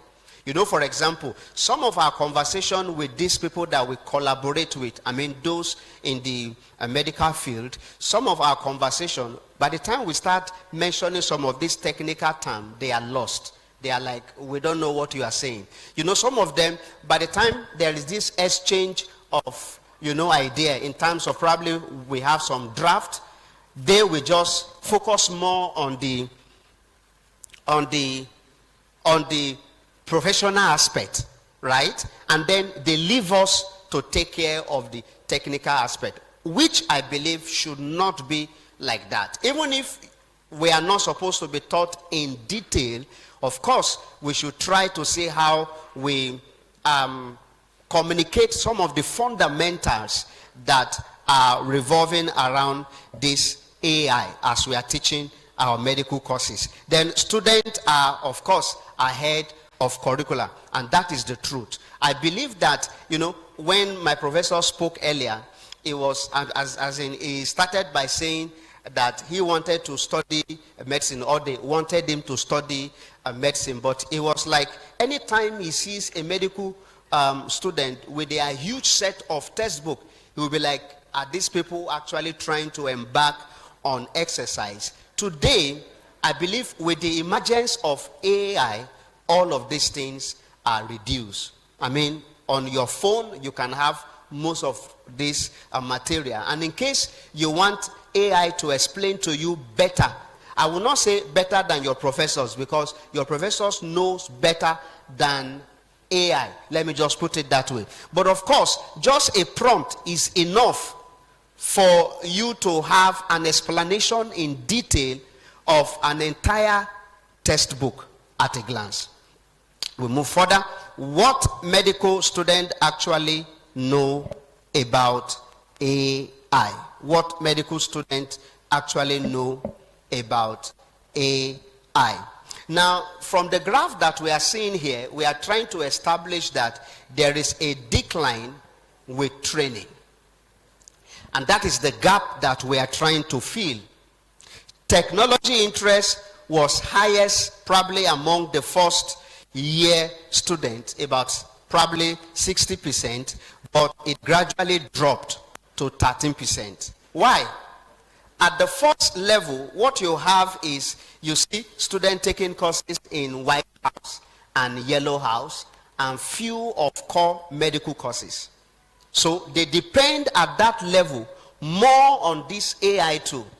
But as they, and progress in the study, all of these things decline. Why? Because of the demand. And the demand did not tell them that AI can actually be factored in, or the road to understanding what AI can actually do, the role of AI is not open to them. And then we have the gap between interest and preparedness. Students want to learn about AI, but then what is missing is a curriculum that meets the interest with rigor. We also have the missing link of a curriculum that does not have any relevance and continuity. And then of course we have AI use without guidance is actually a big risk that we're having out there. But then what African medical schools are already doing, it will interest us to know that in the University of Cape Town, they have what we call the AI-driven touch surgery. At least it is a plus, like I said earlier, for us in the African space. So we have that as one of the great opportunity, and it's a plus for us. We have plus 25% and procedural accuracy that is being achieved by just that technology from Cape Town. And then at Rwanda, we have what we call the AI Healthcare Research Lab. There, they apply computer vision and image and processing to cardiovascular disease detection in low resource setting. And they were able to build the first local AI research capacity. So we have all of these things, and we are saying all of this so that we can pick up all of this challenge and take advantage of them as a way forward. Now, the gap, the interest, the use, and the preparedness. Now, students are already using AI, but institutions have not been able to catch up with their demand and their drive. And as an institution, I want us to actually reflect on this and see how we can navigate through. Now, if you check it very carefully, for the students are actively involved in using the large language models that we call LLM and AI tools. They use that for study. They use that for revisions and case preparation, even without formal training. I can tell you that there are existing tools today out there that you can make use of. For example, I will not say I don't need a doctor, but there are tools that you can just go and engage yourself with it, and then it tells you a lot of things about yourself. It is not out of place to also say that there are some chatbots that all you just need to do is release your voice, release your complaint, just like you tell a medical doctor that, okay, my back is paining me, I woke up and I noticed that my throat is sounding like this, and then before I know, my waist is like this and like that, and the person will look at your eyes, and then, why is your eye red, Now, we have some chatbot that all you just need is to just narrate all of the things that that is wrong with you, and then it gives you the diagnosis at the end of the day. A number of students are taking advantage of all of these things. But at the faculty level, they often feel unprepared to teach or even evaluate AI literacy. We are trying to say on this slide that our faculties and our institution as a whole, we should please try and see how we can close this gap and provide our students the best that they need as they proceed in their studies. Why this matters urgently? I think it's very important to reflect on this particular slide. Why this matters urgently. Now, the tools are already in our clinics, but the question is whether our graduates can use them wisely. I don't know, do we have any AI tool at the teaching hospital or probably at the College of Health Sciences? Do we have any so far? Do we have any so far? Nobody wants to say anything. Sir? Unofficial. All right, unofficial. I think that is very good. All right, that is very good. Now, what the two tools that are displayed there, what this means for medical education is that AI can already outperform trainees on knowledge recall tasks. And that is the truth about what is actually going on. Now, reimaging the curriculum. I needed to be very fast because I'm giving 30 minutes and I have 37 slides, sorry. So, reimaging the curriculum, what needs to change and how are we going to make that happen? Right? So let's look at it and carefully. We have the principles for a redesign and curriculum. And key to what we're having on the slide there is we must focus on the human. We have to be human-centered. It means that AI augments the physician. It doesn't or it does not replace clinical judgment. So we need to factor in that in mind and also try to factor in continuous learning, which is very, very important. But of course, on the technical point of view, it is also very good to appreciate the ethical, role, especially when it comes to the design, and also to see how we can embrace interdisciplinary and collaboration, which I believe that the healthcare professionals are widely open to, and I can testify to that from my little experience. All right, now what AI literacy actually means for a doctor, what it actually means for a doctor. Now, I would say that AI literacy for doctor is not about coding. It's not about building models.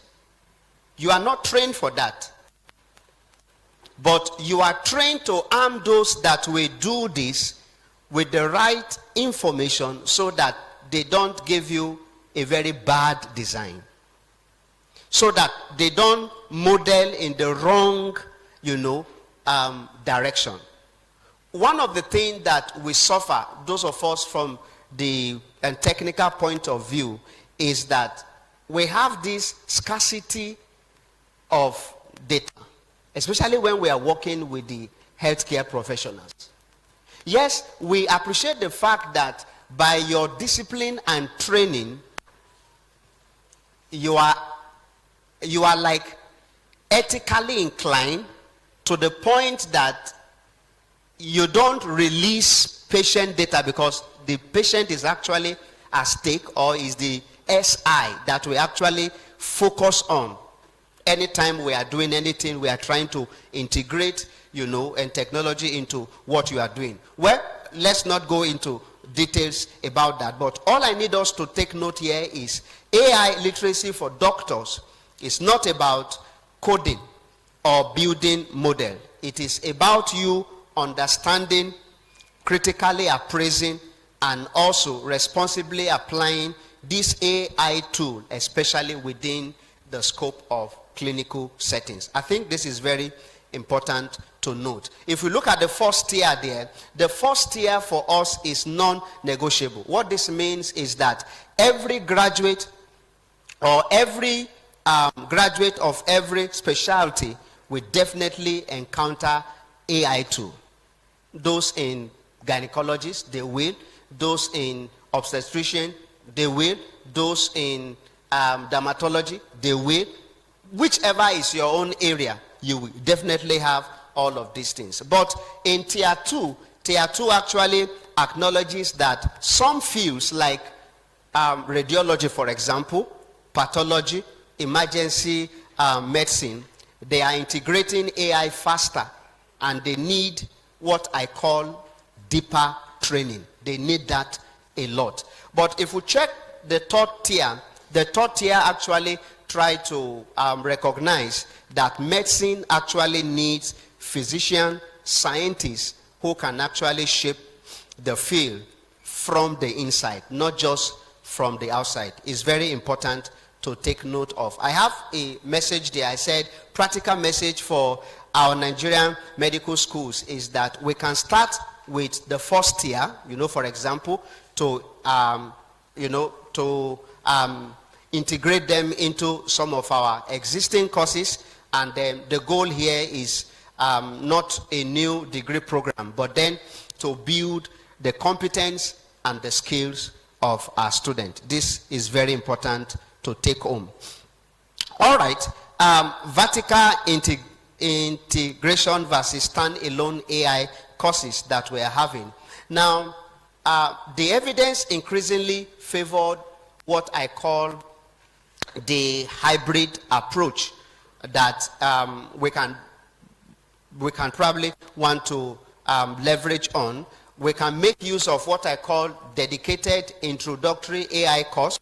Probably in early years, we do that to build probably shared vocabulary and foundational literacy so that our students can actually understand. If you check the slide, we said that AI woven across the entire curriculum, and we can establish that by letting our students know from the onset some of the basics or some of the fundamentals. It is after we must have done that probably that we can move to having dedicated AI courses.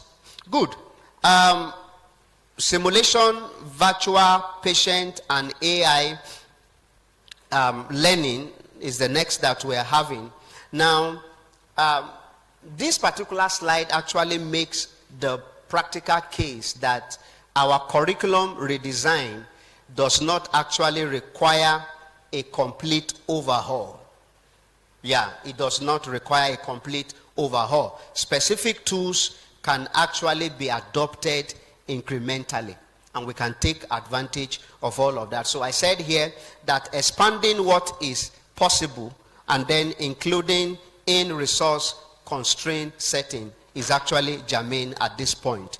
Now, we have what we call the virtual patient simulation. We have the surgical and procedural simulator, especially the one from UCT.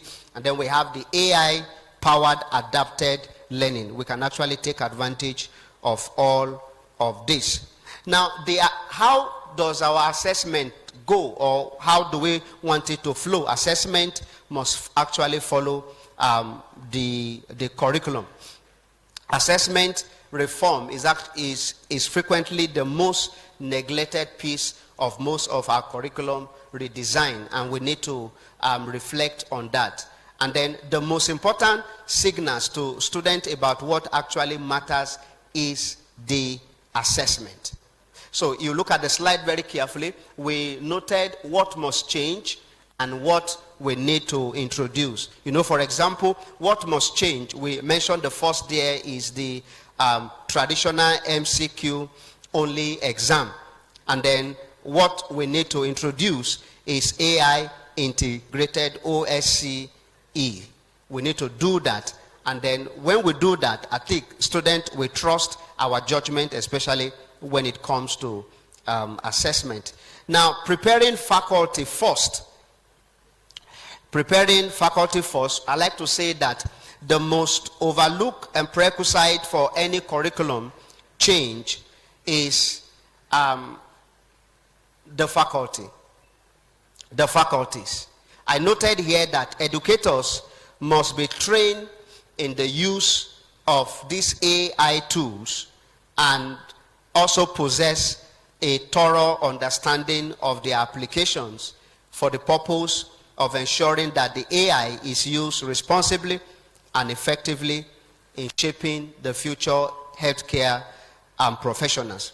So we need to take note of all of this. And one of the key points to take home is let's have a structured AI orientation. That way, we are preparing our faculty to say how this is more reflected in our curriculum. Then, of course, partnership with technology and informatics, especially if we have them in our schools. Like, for example, in OAU, we have the Faculty of Computing Science and Engineering. Of course, we may want to partner and then see how we can drive home to teach effectively some of these courses. Very important to take note of. Now, we may want to take advantage of the global framework for local realities. This is very, very important. I said here that Nigeria and Africa are not simply implementing a global playbook. The context demands a distinct approach because their own context out there at the global level may be different from ours. So we may need to take advantage of what actually suits us, and then we drive it. I try to indicate context-specific and challenges that we have. For example, most of the research grant application that we do in Africa, we don't miss this particular first thing that we are having there. Most of us establish that there is this infrastructure gap, there is this data scarcity issue. Of course, we have faculty shortage, and then we have limited local AI research. And then, of course, the practical adaptation that we may want to take advantage of what we are having there, we need to anchor research locally. We look inward and look out for what actually works for us, and then we think through it in our research to bring out the best that we need for ourselves. Very important to take note of. Now, this is almost like the last part of my talk, the doctor of tomorrow. The doctor of tomorrow. Redefining the role of our physicians today. The doctor. Now, the tools are actually evolving, but then the mission actually holds. The mission in context here means we as human, as medical doctors, we are the ones that we actually act on all of these things that we are saying. So I said that the doctor-patient relationship will evolve into what we call an hybrid model where AI will enhance decision making. But then the human oversight remains crucial for trust and empathy. Don't be surprised that we have a number of individuals that may not buy into this and technology. But of course, it will just last for a short time. A time will come whereby you don't take advantage of this, you don't make use of it, they will see you as an old school. That is what is going to happen in the nearest future. And that is why as professors, we need to go, down and see how we can integrate all of these things for the young minds that we are training, so that they don't look like a novice or they don't start thinking like us. Of course, we want them to think better than us, so we give them the best that they need to. All right, we move on to the skills that AI cannot replace. Of course, important to take note of is that AI cannot replace empathy and compassionate presence. AI will never do that. It will never do that. Sometimes when you approach a doctor, he looked at your face. He will look at your face very carefully. He will also want to read your emotions and all of that. And he will use all of these things to probably give a better diagnosis, something that will actually suit you. I remember sometimes I was sick, and I was referred to the teaching hospital. And then I met with several doctors, and they kept telling me that there's nothing wrong with you. After the blood test, I returned it. They said there's nothing, wrong with you. I met with this young doctor I will never forget. He looked at me very carefully. He said, "What's your job?" I said, "I lecture." "Okay. Do you do research?" I said, "Yes."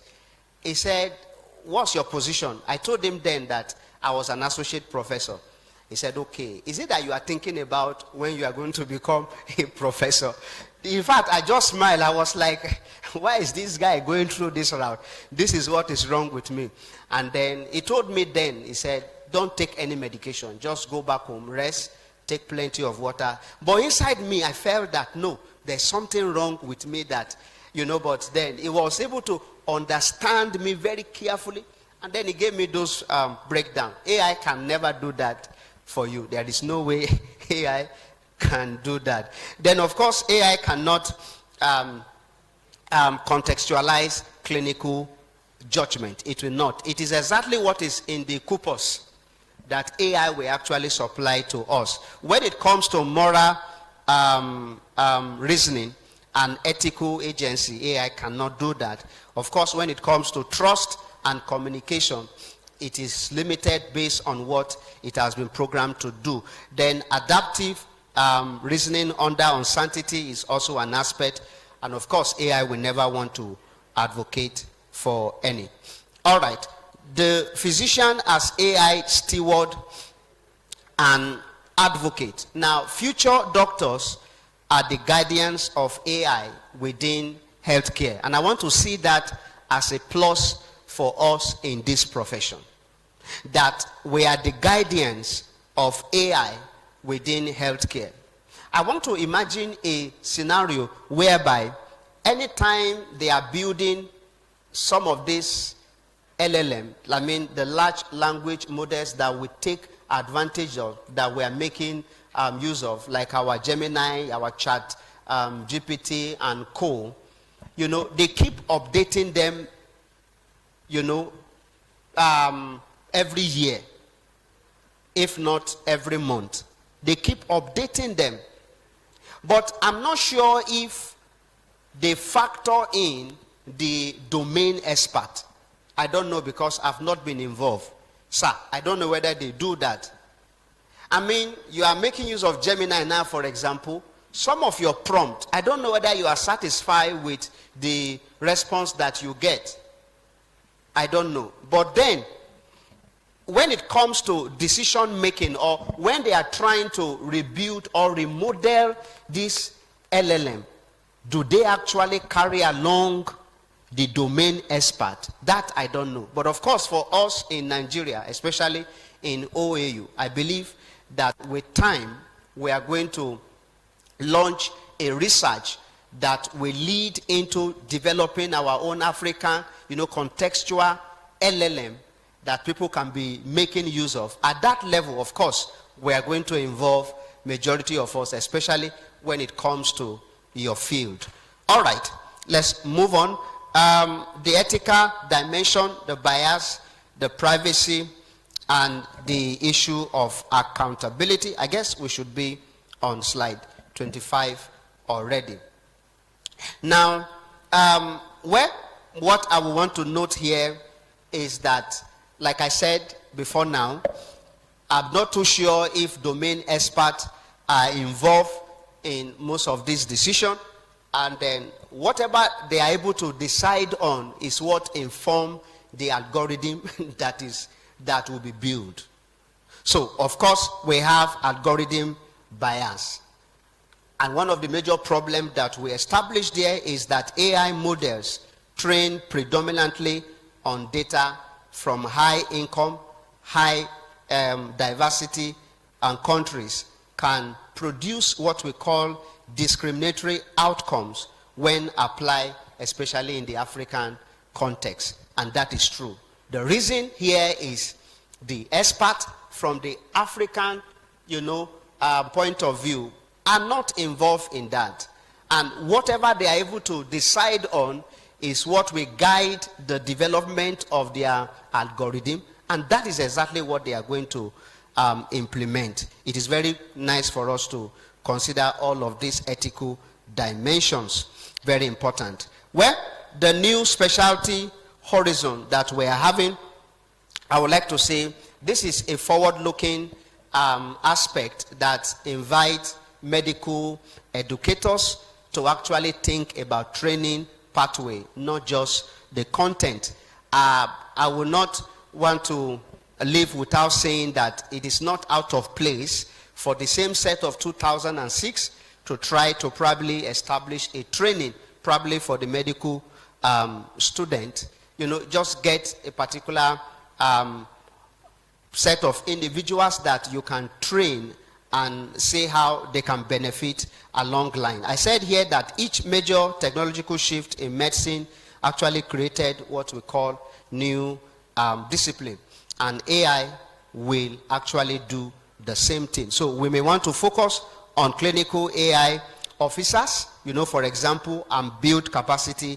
Along that line, we may want to look at AI validation specialists, and of course try to build capacity along that path. Well, finally, a call to action. We want to look at some of the concrete steps for institution, educators, students, and regulators. What institutions must actually do. Number one, on the slide we said we must form an AI curriculum task force. If that can be done, probably at the college level, that would be nice. We need to pilot integrated AI module. This is actually some of the action points that we may want to take home. Then, of course, build a faculty development program. Of course, when we are doing this, we may want to and partner with those that can provide some of the technical expertise. Then we may want to set minimum AI competency standard. We may want to do that also and see, I don't know, probably our professors may want to look at it this way. Maybe when you are training the 500 level student, the 600 level student, before they go, you need to assess them, and thoroughly, and find out their level of competence. Then, of course, establish an AI governance policy is one way to actually go as an institution. And of course, we may want to invest in local research. These are very good points to take note of. Now, what regulators and accreditators must actually do, this may not concern all of us. Probably, of course, it concerns some of us that are professors that are being sent out for accreditation purposes. You may want to leverage on this, mandate AI competency standard. You try to look out for that, and then, of course, engage institution early. Let's look at the current gap vis-a-vis the opportunities that we are having out there. Now, what students can do today, if you look at the slide very carefully, the one in green, I like all our students to actually take note of that, what our students can do, especially since we are addressing the medical professionals. We want you to learn, and this is very important. So take a free AI fundamental course in addition to all of the anatomy that you are doing. Take that, read AI in medicine literatures. They are very, very important. Then practice clinical appraisal of AI studies. I want us to take advantage of this. These are very, very important to take note of. And then what our clinicians, educators must do, well, they must make first a commitment to personal AI literacy. They should also learn to integrate AI into their teaching, and they should start it almost immediately. And of course, learn mentorship, mentoring opportunities to the student, engage in institutional governance, and as well publish their context and their practice. This is very important to take note of. Now, the reimage medical graduate framework that I want to establish from all that I've been saying from the beginning to this point, I think this particular slide will capture exactly the essence of this. I said here that a curriculum North Star that can be adapted by any institution. We can take advantage of this. You understand, you apply, you critique, and then you take the lead. This is very important to take note of. The case in brief. Now, everything in one place before we can actually go. Now, AI is already in the clinic. This is like a summary of everything. The tools for change already exist. I think that one should make us to reflect better. A framework is available. All we need to do is to dive into that. Our graduates are not yet prepared. We need to prepare them very well. We need to prepare them very well. Then the future doctor is not replaced, in case you are afraid of this. And then the will to act is what is required, and you need to do that almost immediately. I understand from some set of students in the class, some of them are saying that AI is going to take over their jobs. And already, because of that, they are afraid and they are learning some craft work. There are so many people like that. I don't know. It is not impossible for us to find some medical students who already have this notion. They have this mentality that, this one that I'm studying, a time will come whereby I am not needed. A machine will be there to do virtually everything that I am trained to do. No, don't think that way. You are needed, and we need you, and I know that you will do great. All right. The question that I'm having for the room are here, even though I don't know whether you have your own question.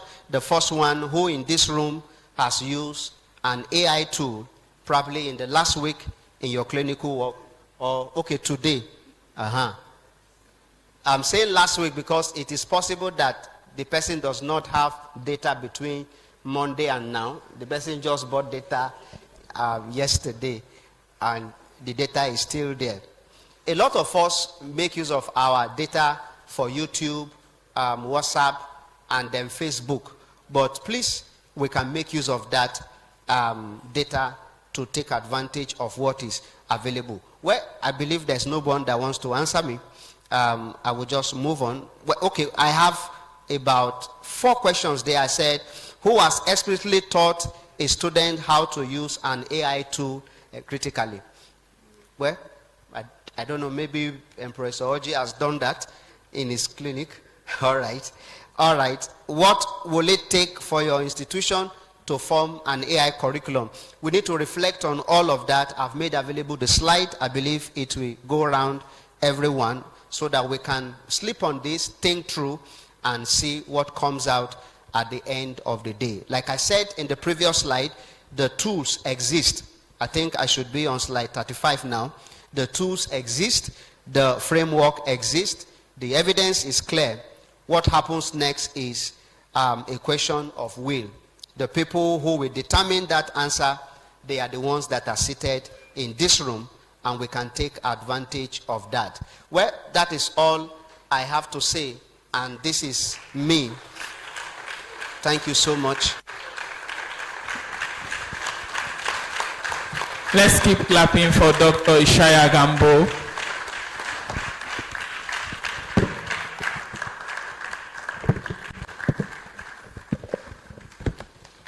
Wow, that was very profound. Does anyone want to share one thing that stood out for them? Someone from the back? Our students here? Anyone? Should Dr. Ishaya set a test for us? Anyone wants to share? Okay, thank you very much. Yes, you can come. This is just to be sure that we are all taking notes. Okay, is that the back?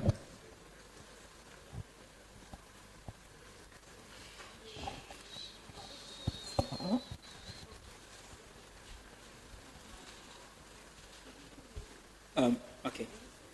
All right. So my name is Muyiwa Beniola Joseph, and what stood out for me in the session is that doctors are not going to be replaced by AI.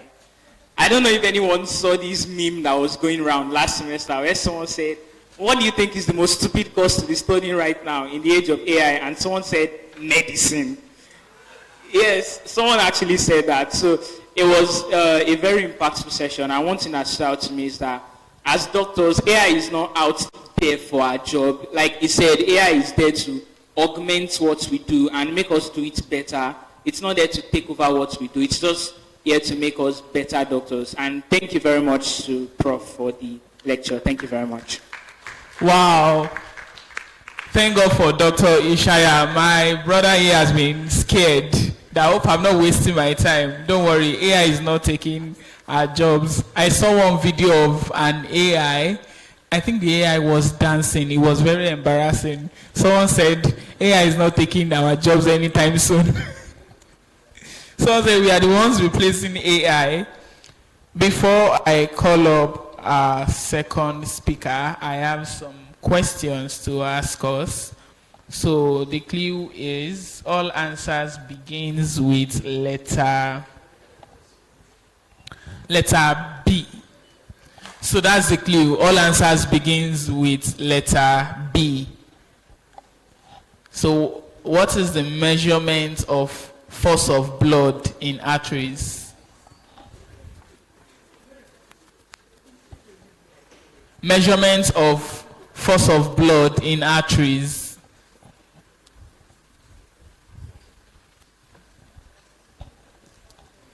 I think I see someone mouthing the answer. Yes. People are afraid to speak. There are a lot of doctors here. If you budding doctors are now even scared, how much more me that I'm not a doctor? What's the answer? Winner goes on with solar panel.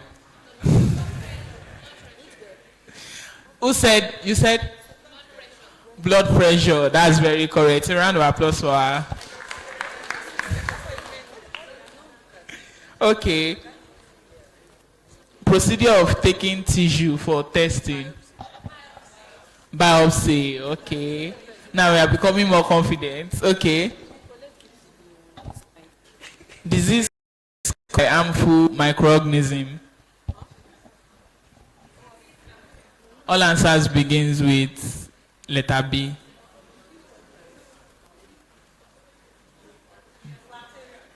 Yes, bacterial infection. A round of applause for her. A round of applause for her. Wow, some people are like, who is this MC? We are not here to answer questions. I'm just using this to feel good about myself, to let you guys know that you don't know it all. Me too, I'm a doctor. Doctor of laughter. Nobody, pressure the pressure. So now we're on the same level. Yes. Yes. Now we're on the same level, because before people will be like, who is this MC? I'm amongst those doctors. Why is he even here? Now I've thrown you questions now. Everywhere is quiet. Okay, so right now I'll be bringing up our next speaker. I hope our notes are ready and our minds are open. Let's make Dr. Simon Adebola.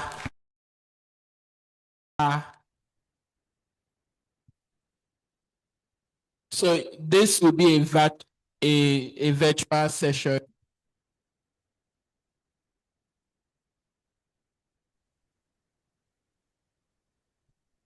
Hello, good afternoon. Thank you very much. Before I move forward, I just want to be sure you can all hear me, please. Yes, sir. Okay, thank you very much. This is the title of my presentation. I think before I move forward, I would like to appreciate and acknowledge the presence of the Vice Chancellor, the Provost, the Deans, seated, past and present, the heads of departments, our professors, faculty members from the College of Health Sciences and other faculties in the university, as well as our other academic and professional colleagues present. Thank you very much for gracing us with your presence today. I would also like to acknowledge the executives of the OAU Medical and Dental Alumni Association, the class of 2006, of which I also am privileged to be a member of that same set. Many thanks to the event organizers for today. Of course, many people have been involved. Dr. Lesomi, I forgot to put your name there, and others that have worked tirelessly over the last few months to put today's event together. Thank you. Would also like to appreciate the online audience as well as those seated in the room today. The title of my presentation is the philosophy of healthcare and the AI-enabled workforce. What are the implications for upskilling, task shifting, and retention? I'll be building on what the keynote speaker and Professor Gambo, who just spoke, I'll be building on a lot of what they already mentioned. So I know I'm sort of short for time here, but I will definitely make the best of it. So thank you very much, Professor Afolabi, and thanks also, Professor Gambo. So a bit about myself, just to give, I think this is a bit of a homecoming, albeit remotely. I won't take too much time, but I studied in IFA, like I mentioned, finished with the same set. My start in this space of technology and health, I cannot but acknowledge, of course, Professor Ideju, who was provost when I started, Professor Akinde on the computer science side, and Professor Lubob Dungayeni, who used to lead rectors. They were the ones that helped me combine the beauty of medicine as well as the power of technology. Professor Shorinyon, who is not here today, she was the one who took a chance on me with the HIS group. Professor Jegede at the ARCST on the geographic side. Professor Shala Ideji, Junior Pediatrics. He was the one who coached me early in research. And of course, the IFEMED Journal Club was where I had multiple opportunities to write and take essay competitions and grow in that space. Since leaving IFE, I've gone ahead to do a number of things. I have to apologize to Mama Provost and Mama Adeoye in the audience. My yearbook says I will be an ophthalmologist. It never happened. I've maybe given up hope. I don't know, but it's been 20 years. Maybe someday something can change, but as things currently stand, I am moving on with status quo, right? So thank you very much. So I went ahead from IFE and went and did a master's in space technologies, and I did very well there, I believe, and went from there to the CDC in Atlanta. I actually worked in the WHO, worked with 4 different UN organizations before then going to work at the CDC. And I've been to school a few times. I always joke that if I had done residency, it would have taken me 6 years. So all this school that you're seeing is just because I couldn't get to do residency. I had to kind of psychologically make up for it. But that has sort of broadened my experience in technology policy. The Georgia Tech actually was where I went into data and analytics with a Master of Analytics there in big data, AI, machine learning, and then took it back to the business side on strategy and innovation at Oxford, just understanding how to help organizations move from where they are to where they need to be, how to frame those questions. Still doing currently my MDiv, and you see a lot of that ethics coming through. And these are just the number of the organizations I've worked on, some of which will be showing up. I know last time I'm currently working as a clinical platform lead on the genomics side. I've been working in genomics and large data analytics on the genomics side, including AI engineering for the past 3-4 years. So I'll go right into my presentation. I just thought it would be helpful to see the background and where I'm coming from. This is a disclaimer, just so that these are my personal views, and I'm not representing the views of OAU. So what is artificial intelligence? I like saying this because it's for those of us, and I know Professor Gamba, Professor Babajide, Professor Folabi would recognize that we used to think of AI, like he said, something far out there, right? We're still working on a lot of machine learning, and then someday we would be at artificial intelligence. And there's, of course, it's been studied since the 1950s, and there's been a lot of discussion around it. But in the last since 2022, and I think even after the Attention is All You Need paper, there's been this growth in, first, there were adversarial networks. Anyway, not to go into the technical details, the rise of generative AI has sort of reordered the space. And now we have all those other aspects of computational data analysis and statistical machine learning all now talk under artificial intelligence as a general, overall, sort of a general catch-all term. That has implications for when we discuss AI, because a lot of people still think when we say AI, we're talking about generative AI, and yet AI extends way beyond that. And so in my conversation today, I will be sort of de-emphasizing Gen AI and be thinking AI writ large. And the reason is because all of these over the years and up till now still have a lot of practical implications for healthcare, one, and secondly, the applications that we want to build will need a combination of these different fields. And so it's not just Gen AI. We need to be able to combine these different aspects of AI to be able to deliver on our goals for AI in medicine. So this slide really just is a deeper dive into what I was just saying, that on the left side here, and I hope it's big enough for us to see, are the different sort of subdivisions of artificial intelligence. Now, this is from the Stanford AI Index. And in here, you can see that healthcare and bioinformatics, which is the space in which I work and which we all work in, is a prominent sub aspect of artificial intelligence. So when we talk about AI and healthcare, it's not going to look for something outside. It is really home here with us, as the prior speakers have said. So what is the IFE philosophy? If you've been around IFE, but actually it's possible to go through medical school in IFE and not hear that there's actually a philosophy that backs up our education. I think I first caught wind of it in Professor Shoyinka's. I got a copy of Professor Femi Shoyinka's valedictory lecture. Either way, I got this from Professor Fatusi's recent, 2023 lecture, the Grillo lecture, and he discussed the 4 pillars here. And so I won't go into detail, but I would say first is the health team is the focus. And so bringing different professions together, the health professions, and training them over a period under the same conditions so that they, in the environment in which they will actually practice. And thankfully, a lot of our professors seated here actually went through the rigors of this system and can attest to its effectiveness in making them strong, excellent doctors, not just here in Nigeria, but all over the world.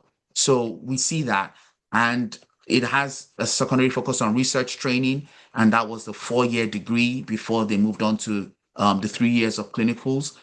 The application of science of education in health professions education, which might have been novel for the time because medicine, as you know, is both a science and an art, and very traditional and hierarchical. But the application of scientific methods in education to the delivery of education was innovative, definitely innovative. And just like the Bachelor in Nursing Science that Professor Olaogun mentioned in her valedictory lecture, that they ended up becoming the benchmark for nursing education in Nigeria, the IFE philosophy and its associated training programs also won awards and were recognized by the World Health Organization as a model for medical education.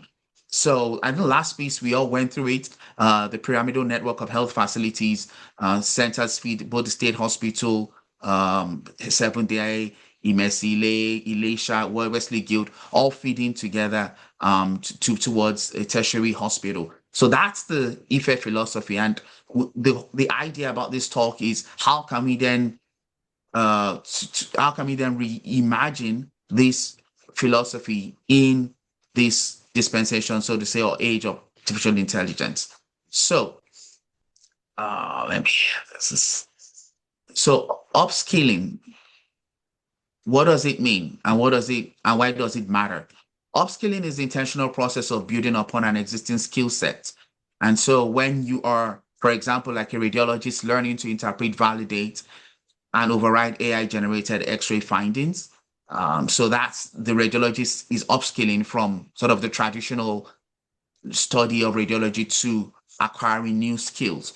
It's not the same as reskilling. Reskilling would be saying taking somebody from clinical records and training them to become a clinical skills instructor. That is giving them a new role. But upskilling is upgrading or deepening or updating your competences. Now, it is a cultural, structural, and strategic problem in that, as you can see on the right there, and I hope it's visible, there are challenges healthcare workers face. And I've highlighted a few things in bold. Just because of time, I won't go into detail on everything. But where you talk about upskilling, but it is not clear what you need to learn. So in absence of a standardized AI competency framework, for example, or that could make it hard for someone that wants to embark on that to determine where they should focus on.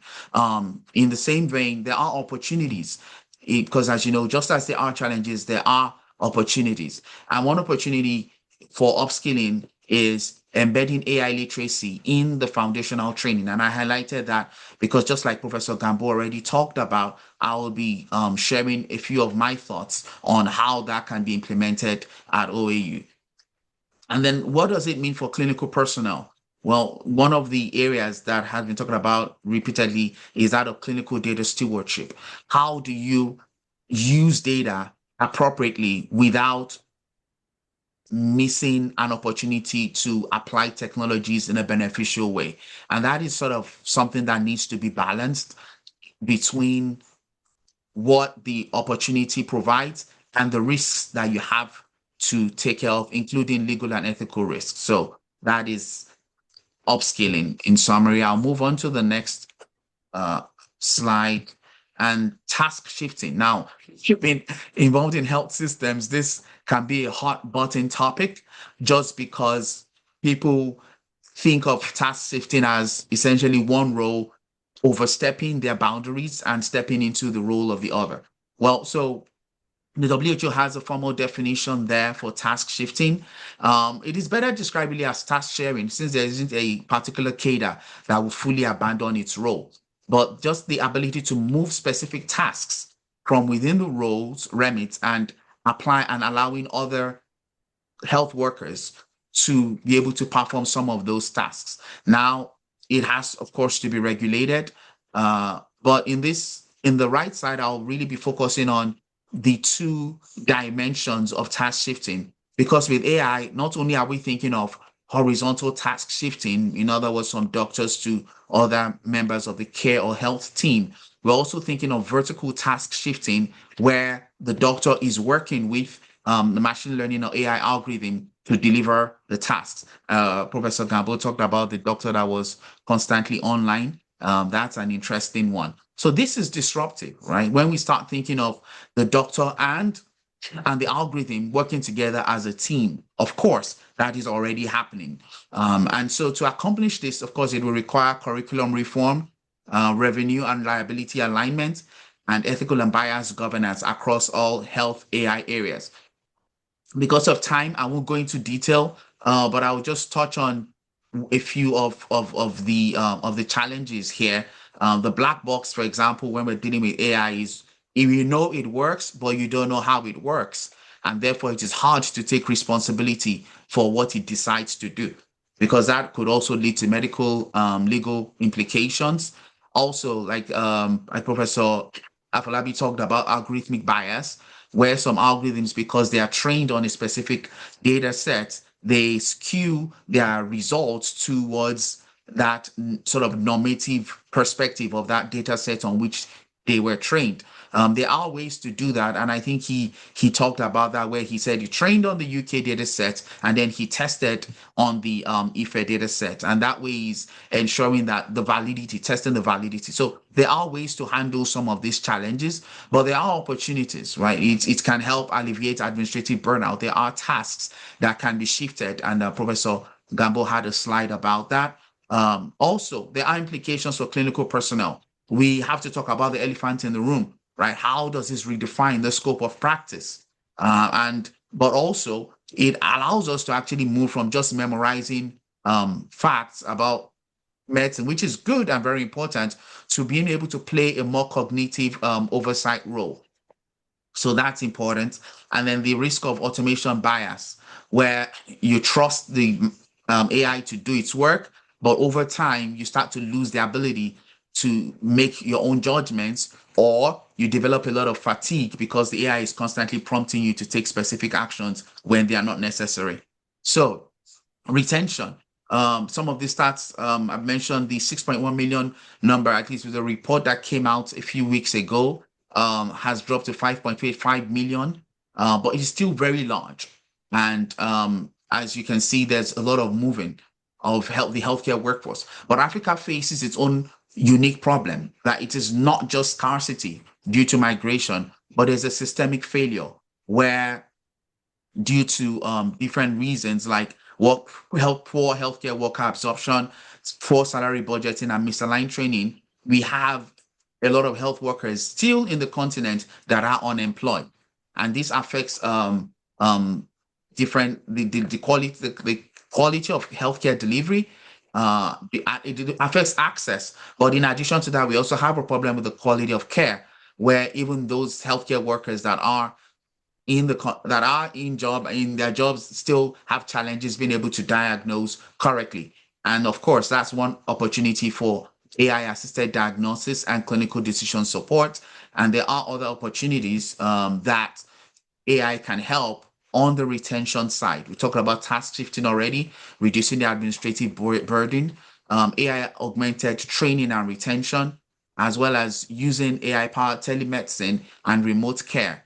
So telemedicine is sort of like a video conference where a doctor can see a patient remotely, but also remote care talks about wearables, for example, where you can use a number of these devices to actually track your patient and be able to get real-time data about them, and use machine learning algorithms to analyze the data as a sort of first step. And then the doctor can build alerts, thresholds against which alerts can be issued, and then the doctor can act on that. So even though we have a retention crisis, there is hope in being able to use artificial intelligence to address some of these concerns. Of course, there are issues. One, over 60% of AI models in low middle income countries rely on non-representative data sets, just as we talked about. Also, fewer than 10% of institutions offer structured AI training, which also we've discussed today. So what advantage does IFE have? Well, firstly, our teaching hospital complex with its pyramidal structure allows us a broad landscape of practice, exploration, and experimentation. The College of Health Sciences, with its integrated interdisciplinary and inclusive structure, allows us to be able to take a multi-perspective approach to artificial intelligence within the healthcare space.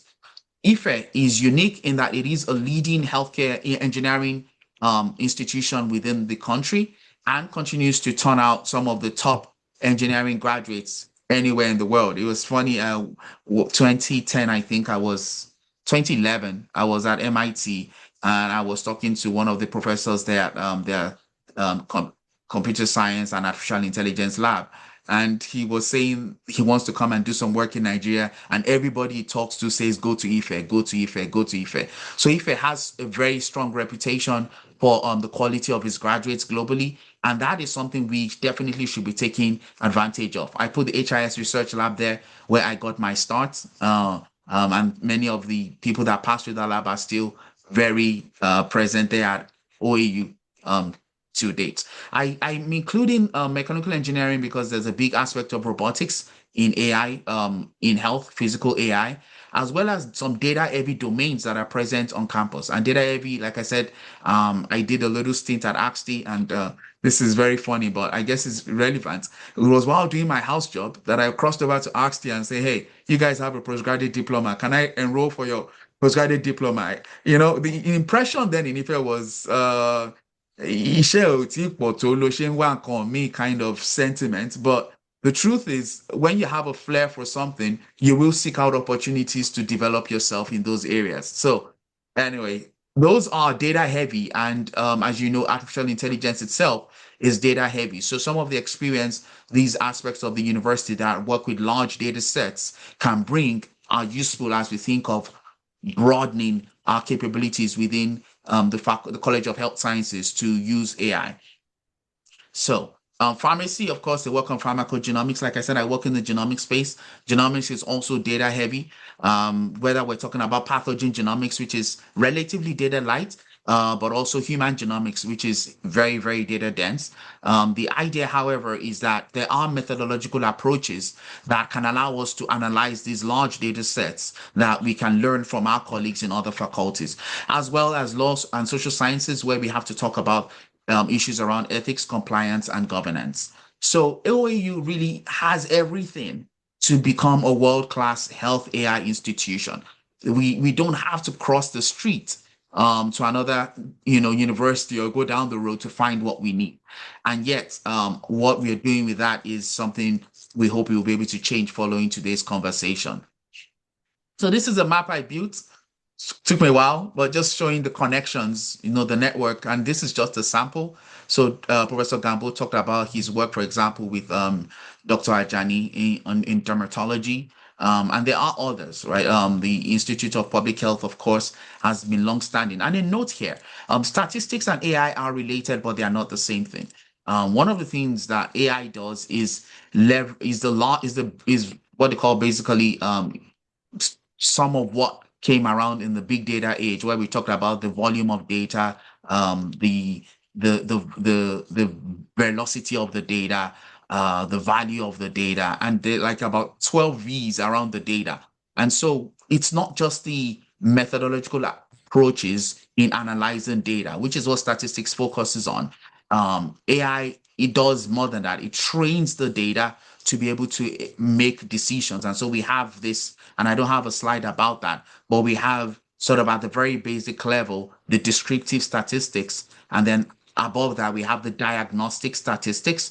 And then we move on to that, away from that to what we call predictive analytics. And from predictive analytics, we move on to prescriptive analytics. And then beyond that, we have the cognitive analytics. And when I started in this space over 10 years ago, we thought that cognitive analytics or cognitive AI was so far out there. Now it is right here with us. So the pace is definitely moving. But this is just a quick map of some of the collaborations that are already ongoing, both in the electronic engineering side, the computer science side, and across the clinical and the nursing colleagues. Moving on. So how do we reimagine the IFE philosophy for the age of AI? The first one is the AI-enabled health team, which is we can take AI training and deliberately expand it across the health team, but beyond the health team to include technologists. Now, that means we've had collaborations, but we would need to formalize the engagement between the technology side and the clinical side, because now we can think of the health team as including not just clinicians, but also technologists. Now, that is not new. We do know of a number of our colleagues, whether they are on the engineering side, that have appointments in faculties of medicine globally. So it's not new. So it's something we need to seriously consider if we're going to make a mark in this space. Also, building an AI-focused curriculum. We'll talk a bit more about that, just like Professor Gambo did. Maximizing and optimizing AI tools, and that's sort of where the rubber meets the road. Actually using those tools and using them as part of training so that they're comfortable using it in practice. Research training, like translational science. And I want to say something about translational science here. Like I said, when we talk about task shifting, there's a lot of concern about roles. Well, we have an opportunity to go beyond sort of the shrinking pie. Obviously, now that the knowledge is not just democratized, but is easily accessible, to what are the unique value propositions of being a medical doctor? Now that you have these chatbots or these large language models that can basically recite almost anything you want to ask it, right? And are passing benchmark knowledge tests easily. So what is our value proposition? And so I'll dive into that a bit later. Training in applying AI to methodology, study, design, and evaluation. That's the research aspect. How the influence of AI and research and training our undergraduates in doing that. Application of the science of education is thinking of integrating best practice approaches in quantitative fields, technology application, technology management, and linguistics education to the process of health professions education. Why linguistics? Because still, AI, as smart as it is still garbage in, garbage out. And your ability to construct a prompt that can actually deliver what you're trying to get it is going to be a determining factor for how effective you can use your artificial intelligence tools. And that is still language based because the AI corpus was trained largely on language data. Then the pyramidal network, we have a strong emphasis on practical applications of AI, removing barriers to adoption and adapting technologies across our network of facilities. Now, this is partnerships, very important, outside the healthcare sector, including with industry partners as well as government. And then the last one, the integrated research infrastructure. I started, like I said, with HI Research Lab. So we have MinFace, which is a Made in Nigeria Public Health Information System, and the subsequent versions of that. But beyond that now, what we actually do need is recognizing that data is our primary asset. And how can we combine and make sure that the data that we generate across all our centers can be accessible from a single location? We'll talk a bit about that when we talk about the common data model. So I'll move on. So I did an assessment of OAU based on a framework that I created to understand how we can apply AI within the institution. My work in frameworks like this assessment frameworks includes work I did at the WHO on health information systems. I also helped create the framework that is used in assessing all the United States public health labs, which is still the primary informatics assessment in the United States, well over a decade since we created it in 2012, 2013. So we use this approach to be able to help organizations figure out where they are and where they need to be and how to get there. So this is a 3-level framework, and the details are not here. This is just the high level components of the pillars of the framework and their definitions. But in assessing IFE, for example, so like I said, there's level 1, level 2, and level 3. On some aspects, some questions, IFE is on level 1, and some is on level 2, not on level 3 on any. But we have an opportunity to use this as a snapshot or benchmark of where we are, and then how we can move forward from here. So research infrastructure and model production is one aspect. Data governance and ecosystem is another aspect. Education and workforce. And my notes are not visible, but in my notes, I actually showed what level 3 of this education and workforce piece actually looks like. So we can sort of compare what level 1 expectations are and compare those, for example, to what level 3 expectations are. So, but moving along because of time, we can always dive deeper into that. Clinical deployment and implementation, ethics, safety, and responsible AI, innovation, ecosystem, and translation, global health, equity, and access. So these are different levels for each of these pillars. And there's level 1, which is the experimental deployment, and the name of level 1 would differ based on the pillar. But if is sort of moving from level 1 to level 2 in some of these pillars is on level 1, but it's not so much seeing where you are. This is a subjective assessment from my side. I believe when this tool is in the hands of the organization, you'll be able to make a more thorough and just assessment of where your capabilities stand, and then come up with a shared mental model and a plan for advancing your capabilities beyond where they are to where we need to be. As we have capabilities at the organizational level, we can also talk about competencies at the individual level. And, borrowing from the philosophy of using scientific approaches to education, competency-based medical education is is an approach that is the sort of the standard for training healthcare workers. I'm not going to go into detail around on the 7 aspects or 7 competency pillars that I have here, from translational medicine to leadership. But I just want to talk briefly about translational medicine. Like I said earlier, we have an opportunity to focus on this bench to bedside paradigm, and how do we use capabilities that AI offers to help move us along in that spectrum. So I see I'm kind of running out of time here, so I will just move through this pretty fast. Data stewardship and informatics is one area where we can discuss. So what are the privacy constraints? Already talked about using the data appropriately. So a level 1 competency, a level one competent person, individual under data stewardship and informatics would be able to recognize the major data types, the quality issues and privacy constraints. And that's very important for AI. I'll talk about this at a subsequent slide, but there are different data types. And usually they are called modes. So text, voice, or audio, video, code. These are all modes, right? And then lead reproducible data pipelines. And I talked about, for example, having pipeline that runs across the network of health facilities and is able to be centered in a single location. So that, just going back here, for example, research infrastructure says when we do not have the ability to produce original research because we do not have our data together, when instead of having, we need an institution-wide patient data warehouse built on a common data model. And these are sort of the international standards for storing healthcare data.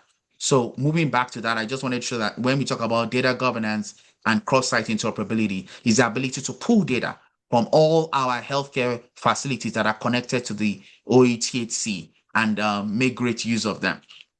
And when I think of OATHC, I remember my professor of pediatric surgery at OAU was explaining to a patient that OAU is primarily, the teaching comes first before the hospital, the treatment site. And if we face any resistance, then they understand what the C is about. So, but we can move on from there. So what is a roadmap for this? We have to start thinking of the pipeline, across the pipeline, starting from admissions. We probably may need to introduce or reintroduce a math requirement.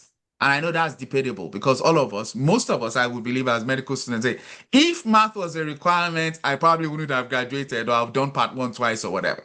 But it's something to consider, right? Also, actually recruiting engineering graduates into the program.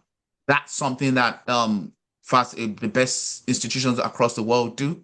And we should be able to actually look for the best brains and try to bring them in. Curriculum, Math 105. I think the pharmacy faculty, they take that. It's a math or biological sciences. Now, of course, if we are going to push our students in this direction, Math 105 or Math 104 vectors or math, which are very, very important for AI, or Math 106 calculus, right? Linear algebra 105. These are things that we need to sort of revisit those courses and be sure that they have the kind of content that we need. So that's the prelim math for part 1.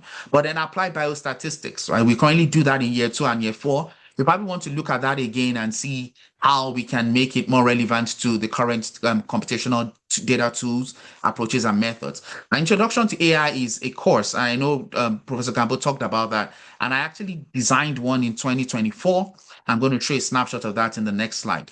But beyond that, right, and across the training, we need to be deliberate about clinical AI systems, AI for research, evaluating AI models, right? We need to know that because we can't just take it because somebody said use it and it works. And then the training AI systems, like he said, we will need scientists, and we thankfully have alumni of this medical school that have trained themselves and are great at this. And then, of course, responsible AI. And then options at graduation, we can actually pull these together in a cohesive way that we can be able to have certificates or even diplomas in AI when either our students are graduating undergraduate medical education or as part of postgraduate medical training. So this were the 13 modules in the Introduction to AI course that I developed. I called it a survey class, sort of an overview.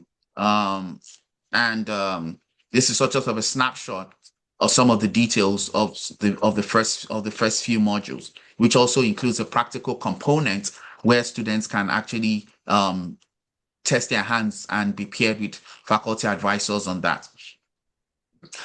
This is an interesting slide. I only included this, it's very small. The only thing two things I just want to point out here is that each country had to determine at some point that they needed to increase their output in the AI space. And I'll point out this blue line. The countries that are leading are the ones that have accelerated the PhD holders as well as the master's holders, their contributions to the AI space. Now, why that is important is, like I said earlier, as medical doctors, with our postgraduate level education, we have the ability to collaborate with other postgraduate level researchers across the institution, across OAU, to deliver high impact and great quality work. But the decision has to be made. That's the direction in which you want to move. So practical next steps. We need a strategy. We need to build a pipeline, which would have both didactic, theoretical, as well as practical components. We need to form partnerships.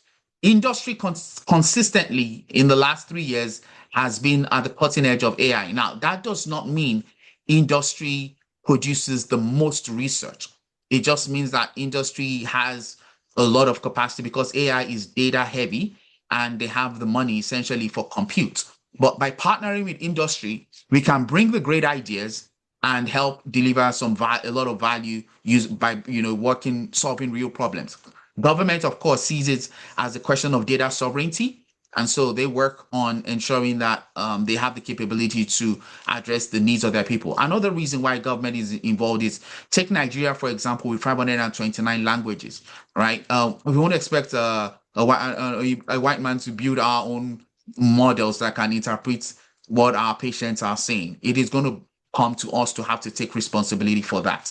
Data foundations, infrastructure, and all that. Long term, let's think about this. Right? We can have an AI and Health Research Center of Excellence, and this is what it will help us achieve. It will centralize and help us coordinate across the different faculties and departments. It will also allow us to deliver impact, innovation, and acceleration. The diplomas I talked about, translational AI is a key aspect that we as medical doctors have that bench to bedside understanding and ability to deliver, and that is a very interesting space. Bioinformatics, of course, both pathogen analytics of genomics as well as human genomics. Imaging analytics, of course, is a big area, and there's some work already in that area. Now, the product management is very important. It's not just about talking theory. It's about putting things in the hands of end users that they can use that are responsive to the needs of the customers or our clients or our patients. And then, of course, AI ethics and governance. And now with an AI Health and Innovation Hub, you'll be able to combine our clinical informatics skill sets and digital health, and we'll be able to move from exploration to actually scaling up these interventions. So that's sort of a long-term view. And I know none of it is easy, but the journey of 1,000 miles starts with one step. So these are research areas that we could potentially focus on, some of which we've already discussed. And this is sort of my second to last slide. These are some of our alumni that are actually already distinguishing themselves. He has, Dr. Oyemi has a PhD. He's a medical doctor from Ife. He's a medic. They're all basically medical doctors from IFE, except for Dr. Afolabi and I work together in the HIS research lab. Very, very genial and affable person. He's currently in University of Buffalo. Does a lot of work in health AI still.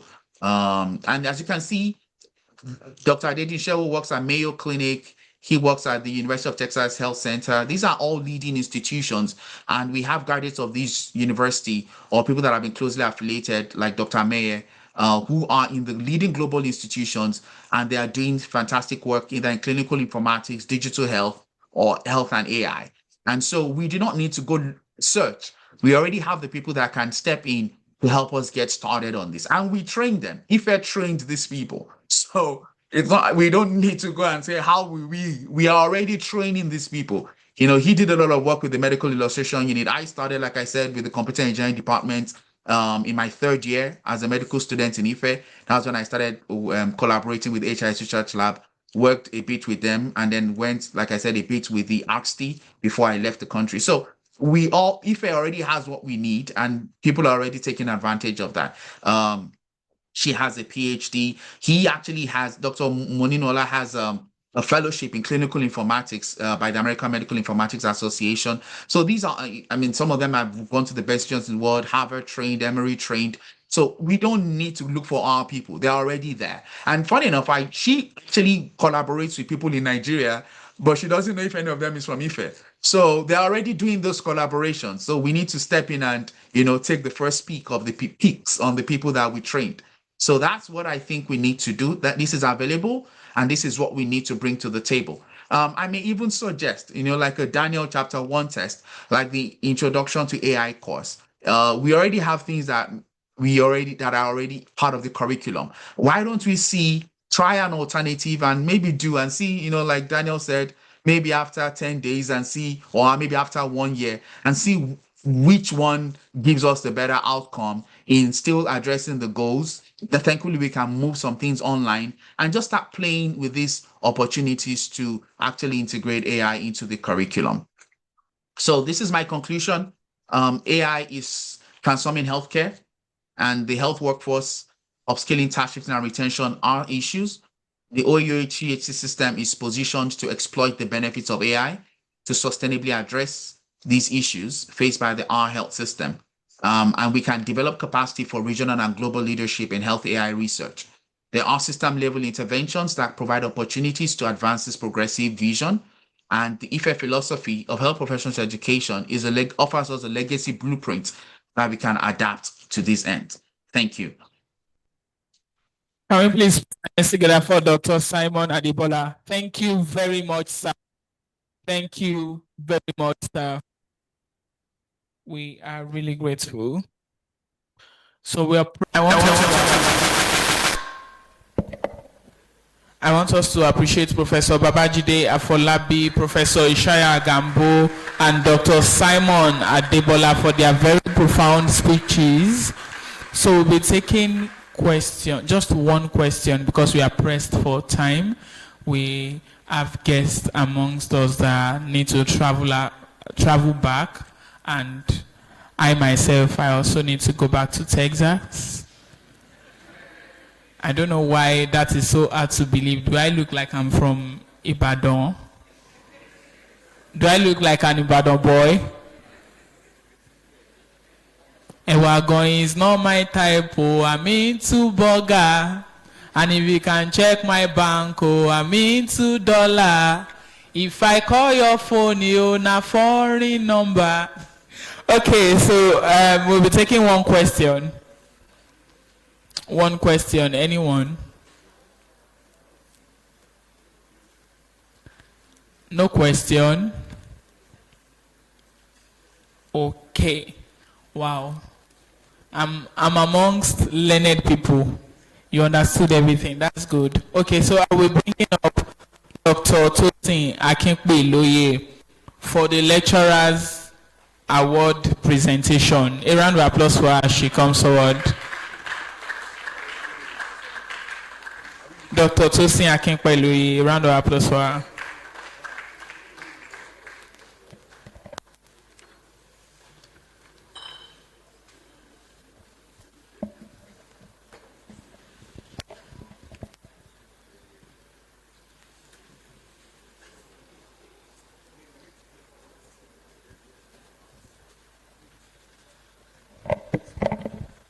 Thank you so much. Sorry, the rain kept us behind schedule.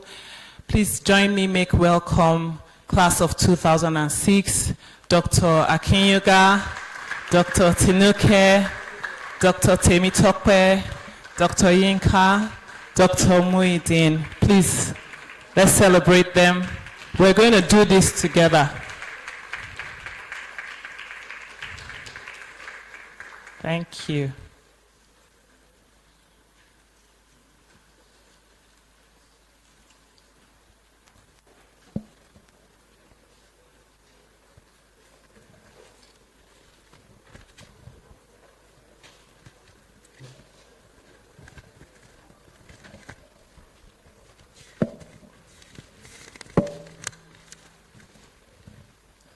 Wow, we can never forget the great impact that our lecturers had on us.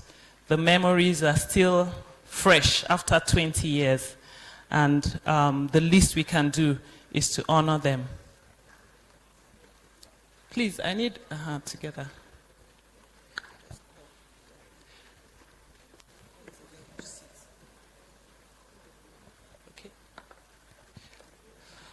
Please join me, make welcome our own Professor Makinde. Sorry.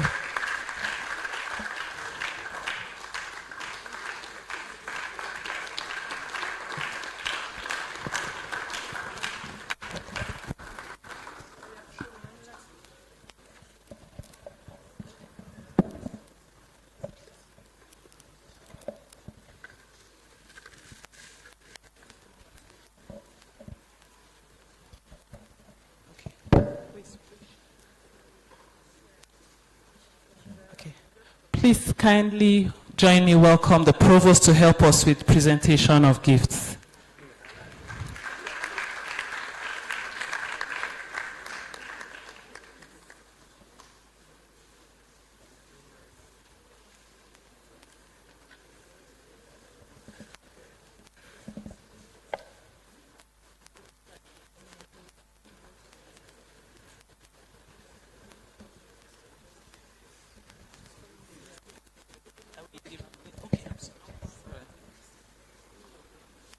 My teacher, sir. Professor Makinde was not only my teacher, he delivered my first baby they were talking about, was talking about the other time. So it's a great honor for me to stand here this morning on behalf of our Medical and Dental Alumni Association, class of 2006, to give this award to you in honor of your dedicated service as a lecturer, while you taught them, and so they were thanking you for illuminating their path and inspiring excellence on this occasion of their 28th anniversary celebration, this date, 19th of June 2026. Congratulations and thank you. Thank you very much. Thank you very much.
Professor E.A. Agbakuru.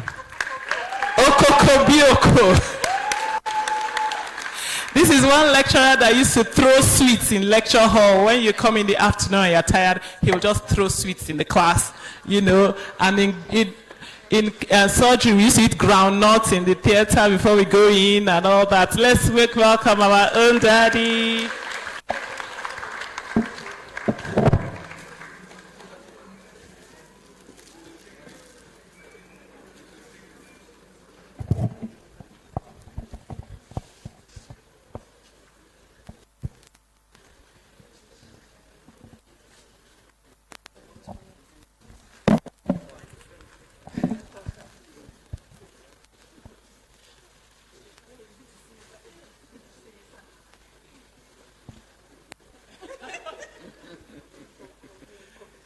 Yes, Okokobioko is here again.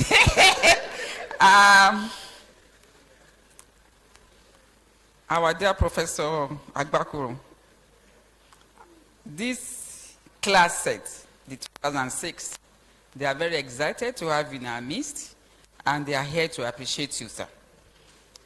The Medical and Dental Alumni Association, class 2006, giving you this award, which is presented to you, Professor Agbakuro. Thank you for the illumination of their path and inspiring excellence in them. This is a recognition award on this 28th anniversary celebration of this class set, given this day, 19th of June, 2026. Congratulations.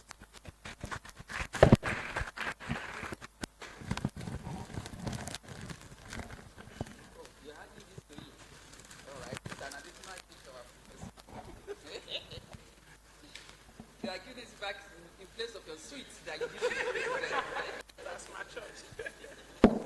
Thank you. God bless you, sir. Yes, sir. Where is the case? Thank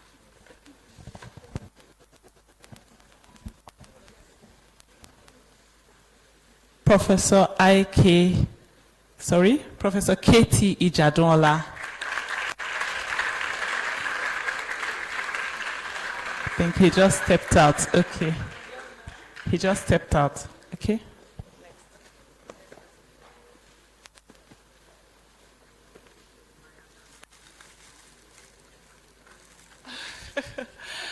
Wow, all the way.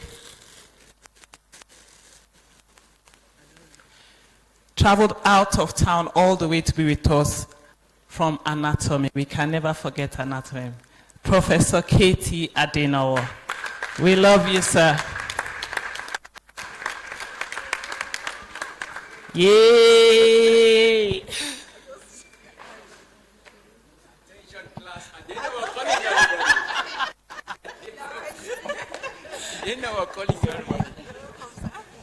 Welcome, sir. It's a great delight for this 2006 class set to honor you, to appreciate you. This is the Medical and Dental Alumni Association, 2006. They are giving you this award of honor for thank you for the illumination of their path and the inspiring of excellence in them when they were in school. So on this occasion of their 28th anniversary celebration, this day, 19th of June, this award is presented to you. Congratulations, sir.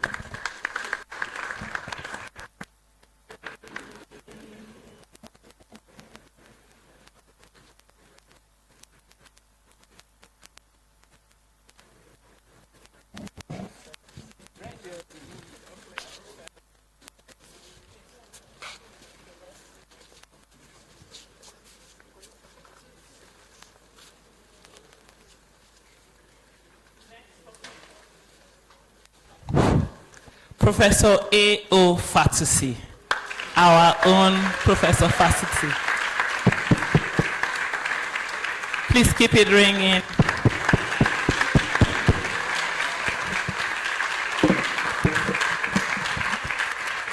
The fathers have not changed. So much encouragement, so much in what you've invested. Whoa!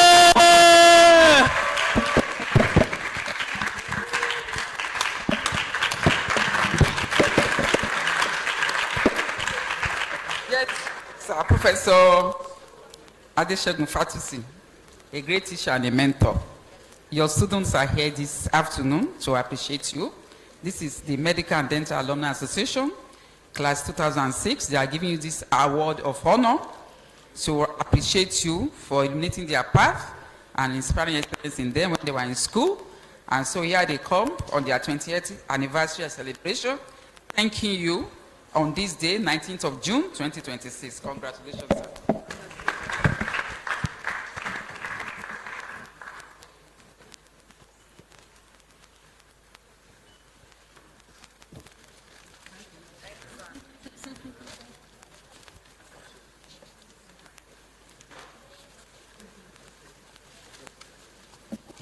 Okay.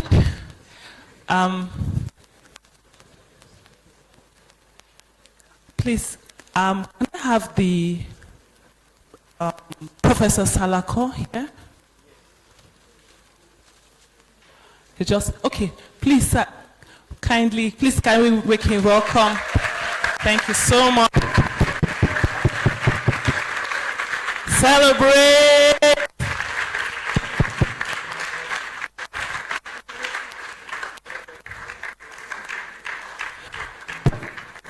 Please, we need you to help us continue presenting the gifts because right now we are presenting Professor Mrs. Adegbengbe. The giver needs to be given now.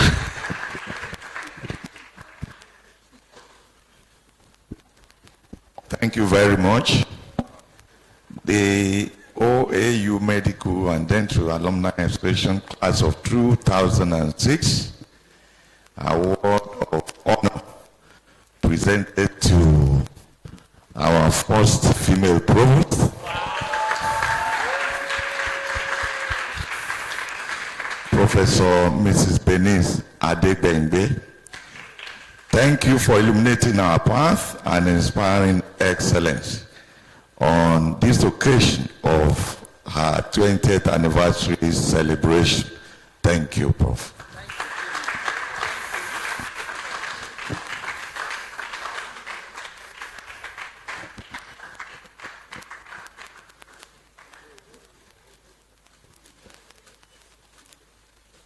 Thank you. God bless you. I appreciate you. Well done. Thank you.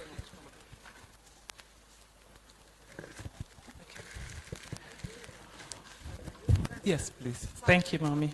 Please, we need you, sir. Please, let's make welcome our own Mama, Professor Mrs. A.O. Adeoye. Yay! Their mommy is in the house. Please keep that applause up. 20 years after, she's still looking so sweet. Please let the applause go round.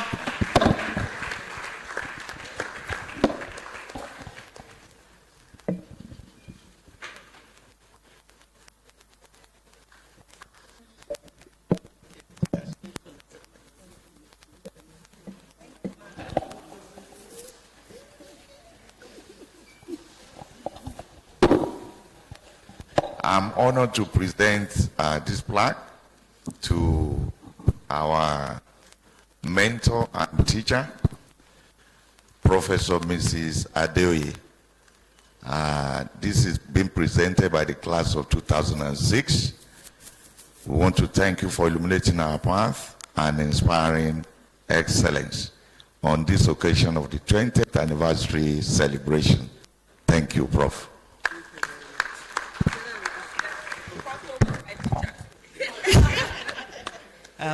Thank you so much for this class. This month marks 48 years that I graduated.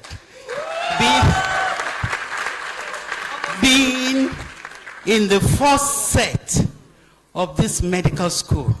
So I want to thank you for looking back and giving back. You are blessed. Okay, thank you.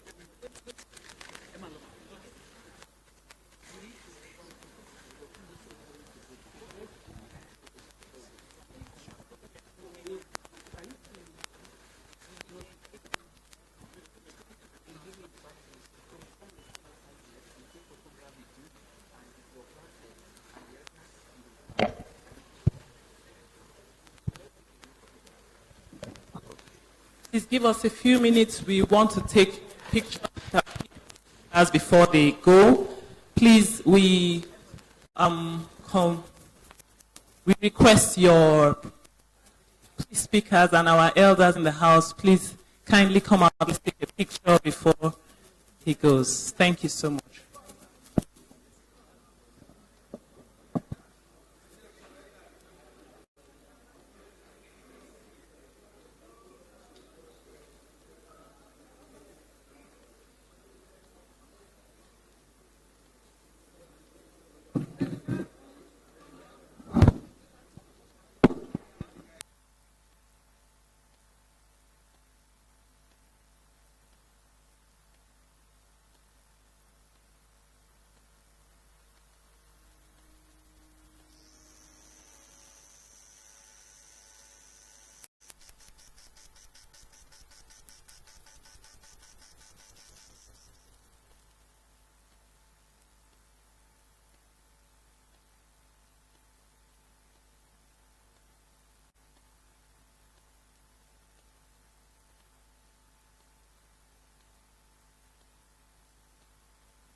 So in the meantime, I want to engage our minds. I'll pick a number and I want us all to guess the number.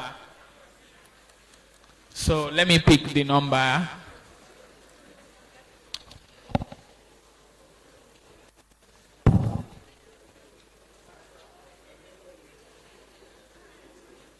Okay, I've picked the number. So you tell me what your guess is. I'll tell you if it is higher or lower. So anybody? 18. Is that your age? Just kidding. Okay, higher. 25. Higher.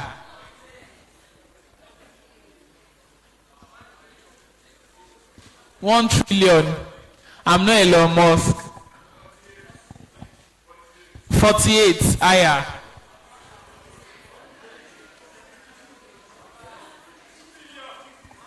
Who is that, bro? Who is that? 2 million. Lower. You can raise your hand if you 2006. Is that your date of birth? Year of birth? 2006. Lower. 200. Higher. Higher. 500. Higher. 501. Higher. 502. Higher. Seriously. 2K. You need 2K.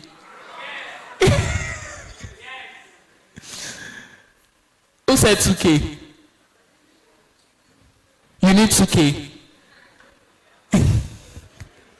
Okay. I already said that, like 500 higher, 502 higher, 600 lower, 550 lower, 520 higher,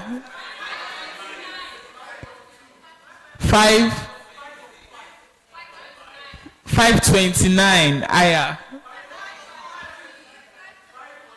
542 lower, 540, 525 lower, 525 sorry higher, 532 lower. 1K airtime for the winner. 530 higher. 531.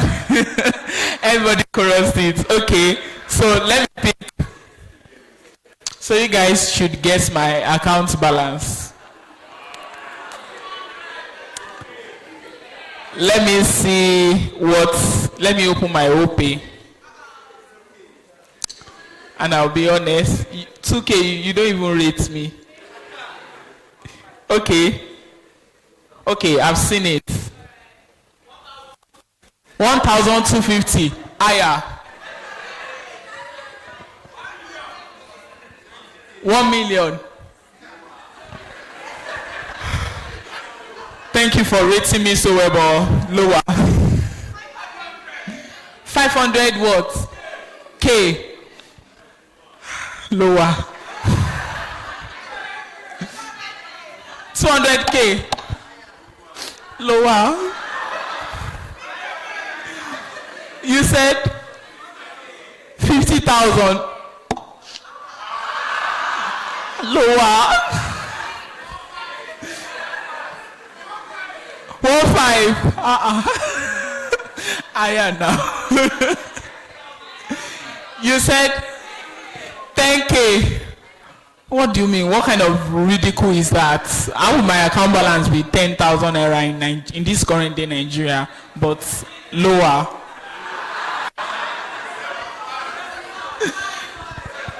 Eh? 7.5. People, you don't rate me. Oh. Lower. You said 5,000 higher. 6.5 lower. You said 6,200 lower. 6,000 lower. You said 5,200 higher.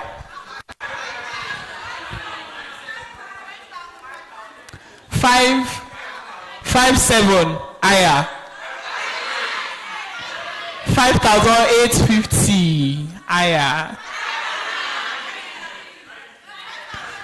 5,950 lower. 5,900 lower. 5,870 lower.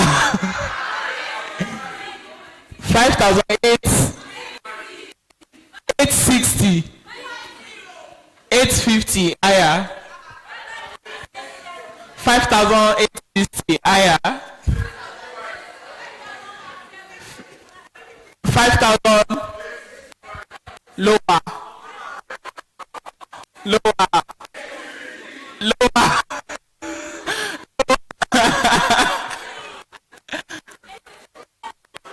61. 5,861. Somebody say Odogu.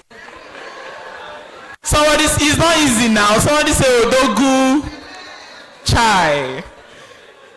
A round of applause for Dr. Akinpelu.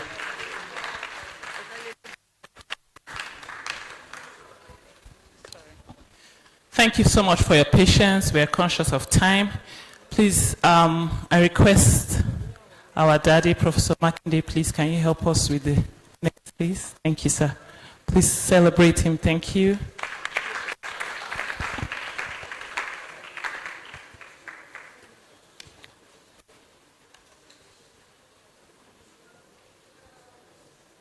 We had so many lecturers on our list, but they're not physically here.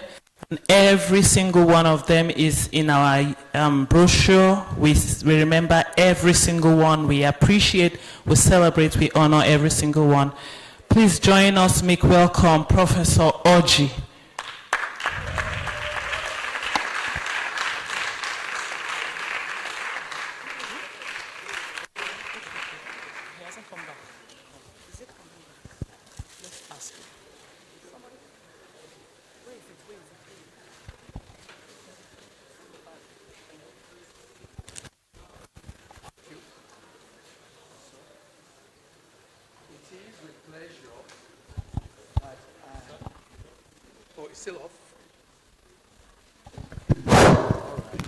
It is with pleasure that I give you this plaque given to you by the 2006, class of 2006, to Professor Ernest Okechukwu Oji. Thanking you for illuminating our path and inspiring excellence. On the occasion of the 20th anniversary celebration, dated this day, Friday, 19 June, 2026. Congratulations.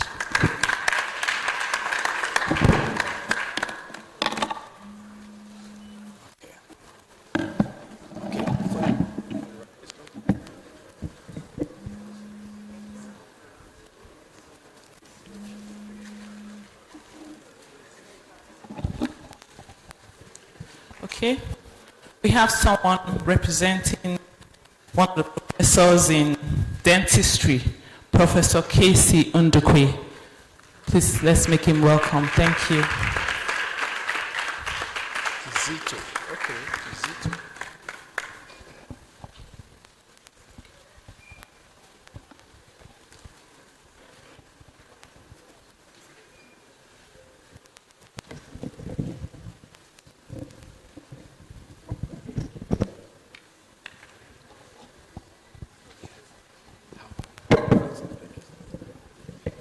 It is with pleasure that I present this plaque by the OAU Medical and Dental Alumni Association, class of 2006, to Professor Kizito C. Undukwe, thanking him for illuminating their path and inspiring excellence on the occasion of their 20th anniversary celebration.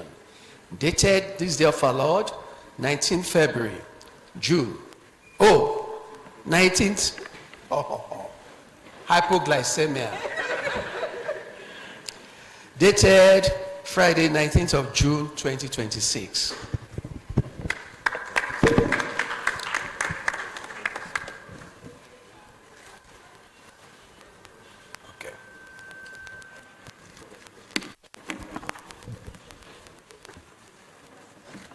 Let's celebrate Professor Owotade, please. Professor Owotade.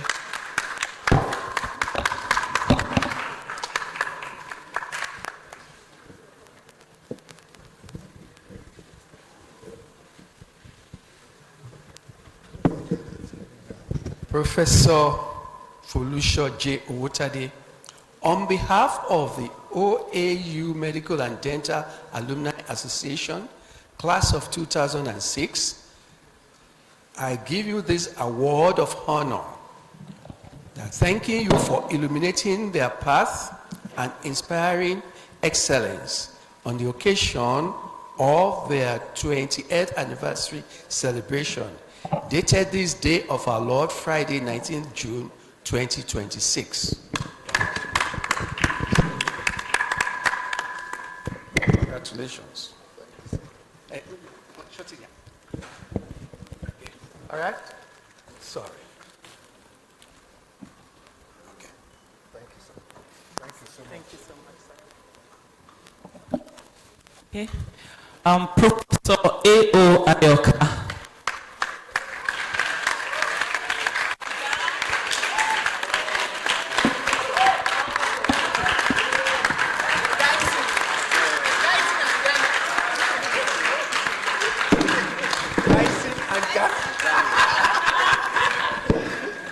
And Ghana.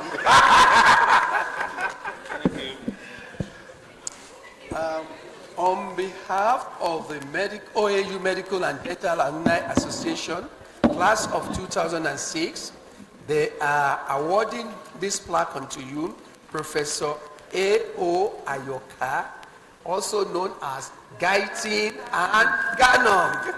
Okay. Thank you.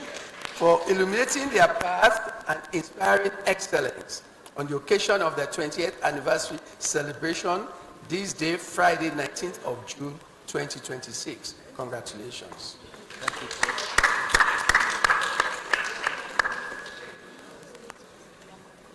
Okay. Thank you. I feel so honored. Thank you, sir. Thank you very much.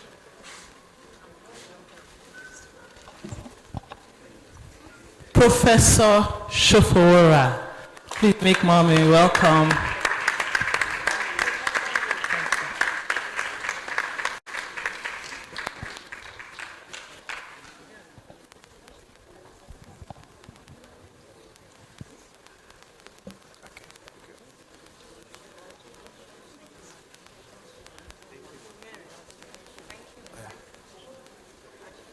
Okay. Okay, yeah. Professor Mrs. Comfort Ade Koya Shofora, on behalf of the OAU Medical and Dental Alumni Association, class of 2006, you are given this plaque, and they are thanking you for illuminating their path and inspiring excellence on the occasion of their 20th anniversary celebration, this day, Friday, 19th of June, 2026. Congratulations.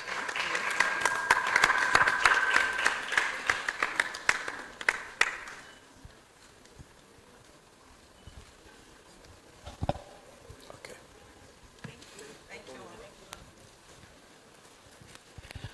Finally, we are going to celebrate our own Professor Salako. Please make welcome. Yay! Some of us will not have been, not across medical school for mercies of people like this. Thank you so much. Please celebrate.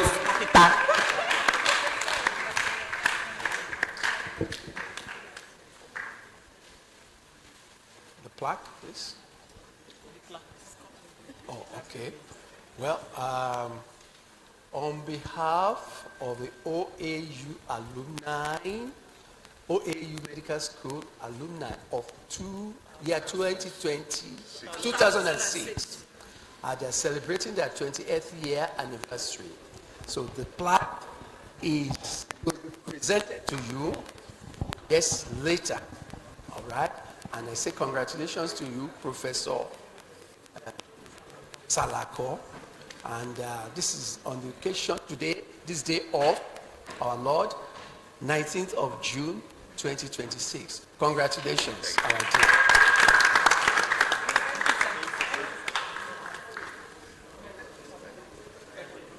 Okay. Okay, maybe you bring one for him to, but we won't. No, let's do it. I hope you don't mind. Do you mind? Oh, which one do you like? To the back. Right? Exactly. Do it like this. AI. Okay.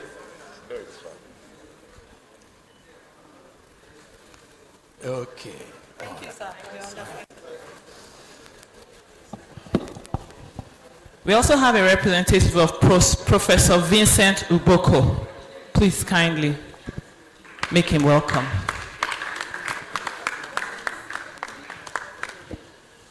Okay.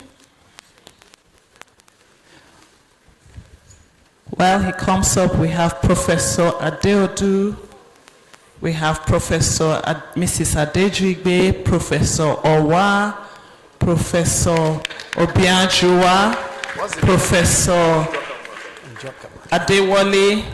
Some of them are they're out. Professor, I'm sorry, Akintomide. I beg. All right. Can I present? Please go ahead, sir.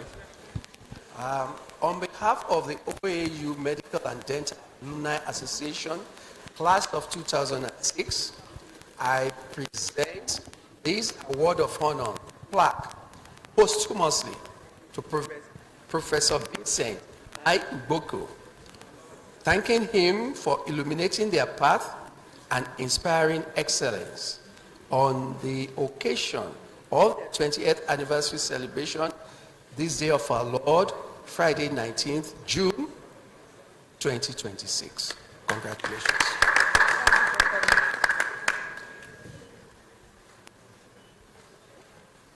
Okay. Thank you so much, Daddy. Please let's celebrate Professor Esson. Oh, I'm sorry. I'm sorry. Professor Temitope Esson. Please make your.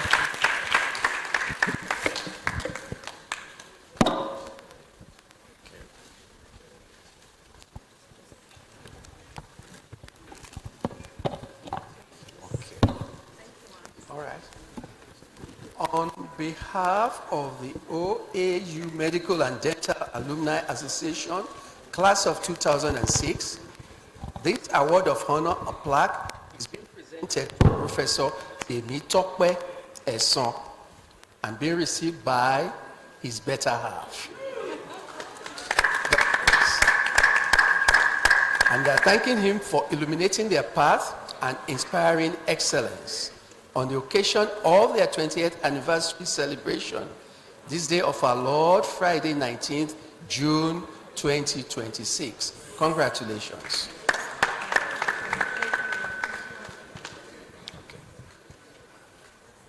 Okay, sorry. Yes, come. Please take it again. I take it again. No, just a picture.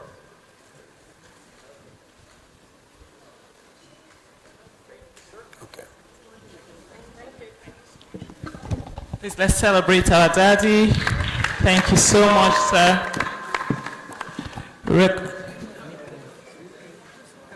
We're getting old. I can't see this thing. Professor Fakunle, please celebrate Professor Fakunle. He was here. He had to leave. We're sorry. Professor Ijadwola. Professor Guinea, he also just left.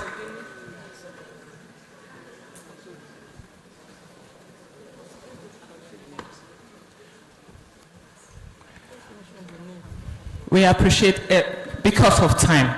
Our brochure is full of every single person that laid the stones upon which we built. We celebrate. Please let's give everyone a massive round of applause. Thank you so much, thank you so much, thank you so much. MC, over to you. Thank you, Vice President, class of 2006, OAU Medical and Dental Alumni. I want to appreciate everyone who has been with us since the beginning of this program and still comfortably seated till now. We appreciate you. So right now we move into the award section for students who participated in our QI projects. You know, it is interesting that we put out a competition and we have 22 participants. A round of applause for that. So if you are one of the participants, just file out here quickly for recognition and a photo shoot and to receive your certificate of participation. Can I have all the participants of this project come out now? Are they in the hall? Yes, start coming.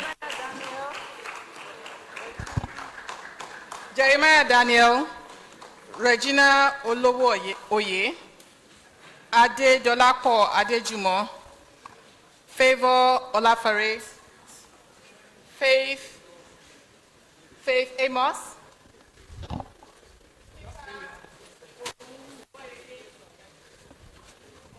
Ogumboyede, Oludamilola Akimbo. Please, because of time, we'll not be able to read out all the names. If you know you participated, kindly come out now. All right, so what are QI projects? Quality improvement projects are projects that are aimed at improving outcomes of our patients, improving patient safety, and increasing patient satisfaction, and also the well-being of the caregiver. So we're very glad that several students actually participated, some singly, some as a group, and we have come out with top 3 that are going to be awarded specially.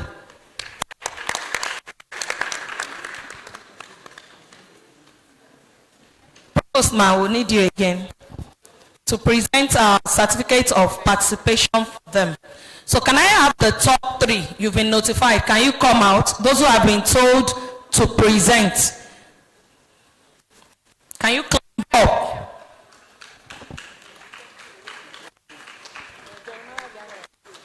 Don't mention.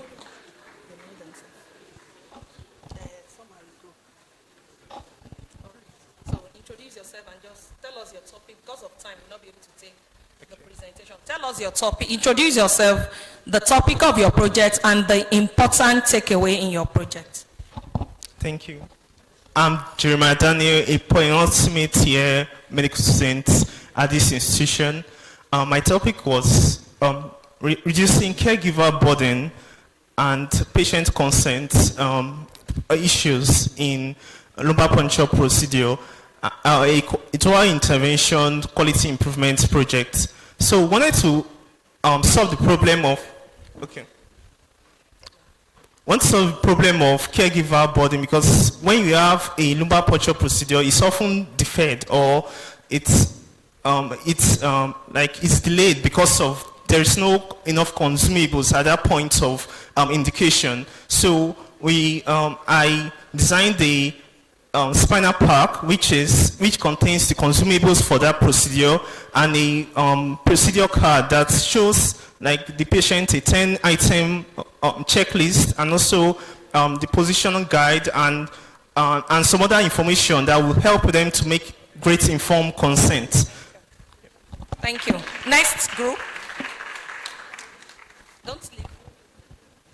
All right, so the title for my group is no automatic external defibrillators, no skills, and just vibes. Bridging emergency response gap in Obafemi Awolowo University. So the thing is that we found out that there's a skill problem and there is an equipment problem. So there's no equipment for appropriate emergency response, and there is no, students don't have, especially non-medical students, they don't have the basic knowledge on how to respond in emergencies. So we found out we proposed a solution to bridge the gap, the knowledge gap and the equipment gap. And from there we saw that prevention is really better than cure. Thank you very much. The third person. Oh, okay. I think they are a group. Where are the other members of the group? I'm Amos Itunufet, part 3 medicine. We are all part 3 medicine.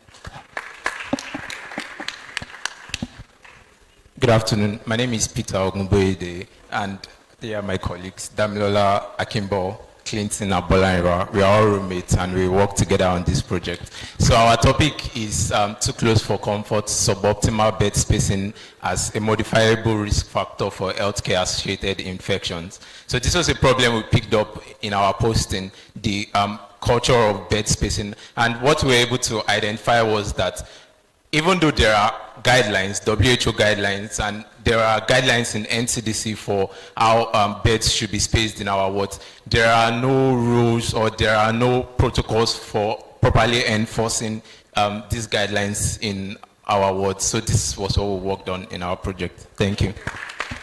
Thank you very much. Other participants are not here, and we appreciate them also. So maybe we'll give their certificates to their class rep who will distribute to them. But we have, for our third place, second runner up, Ogunboyede, Akimbo, and Abolariwa. They've been awarded a whooping sum of 100,000 naira. Thank you. Congratulations. I'm sure everyone here will agree with me that we are blessed in this college with amazingly smart, intelligent, distinction students. These are very innovative. The type of researches that are coming out from our medical students, even those one in the preclinical years, they are very, very, very amazing and very fascinating. I'm very proud of these our students, I must say it, because I've been to some other medical schools and I know what they do there. And so to say that OAU medical students are not extraordinary is an understatement. So I want to thank all our teachers and thank all the trainers for the examples they are giving, because OAU has been said is a research hub. And so that is being translated into the quality of researches that is coming out from our medical students. So I want to congratulate this group, the second runner-up, for this award for the distinction research that they are put. Congratulations.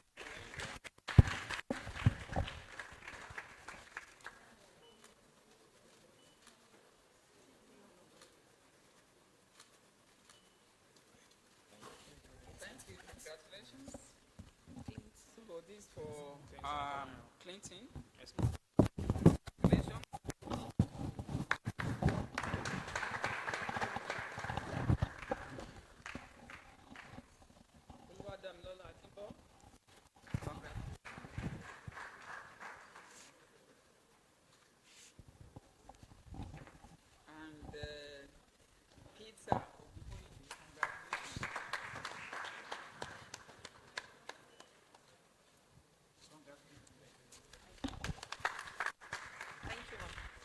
So the first runner-up was our team also, Olowoye, Adejumo, Olafare, and Amos.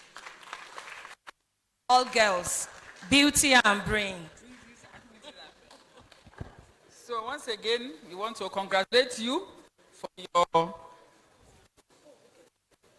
distinction research work presented, and we wish you all the best. Congratulations.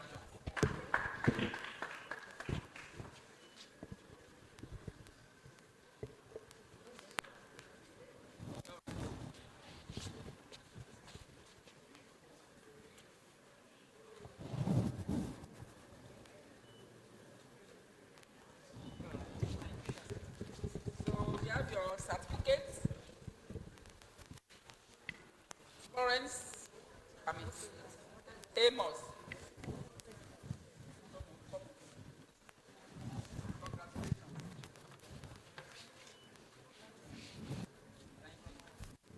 And Olafare, Favor.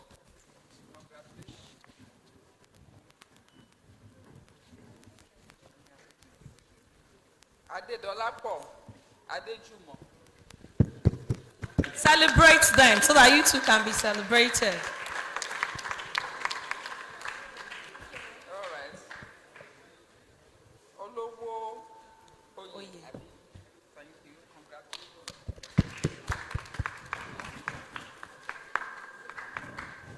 Thank you, ma'am. While the first runner-up got the prize of 150,000 naira, the winner goes home with 250,000 naira. And that is Jeremiah Daniel for making lumbar puncture seamless for patients and increasing revenue for the institution.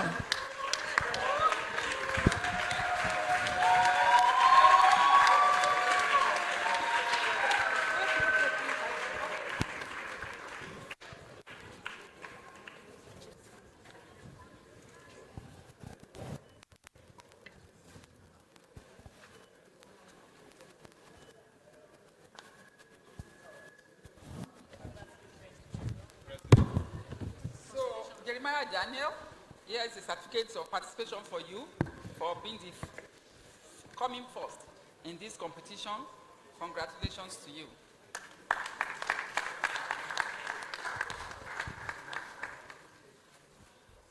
So for the other people that participated and are present, they will get consolation prizes of 50,000 naira each.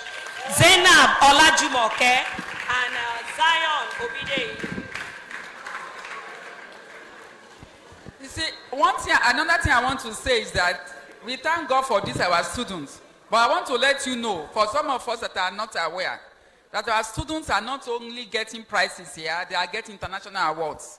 There is one of them that has gotten 3 scholarships to travel to various countries this year alone, moving from June, July, August for international programs. And I know a lot of them that are getting recommendations to travel on different grants and scholarships.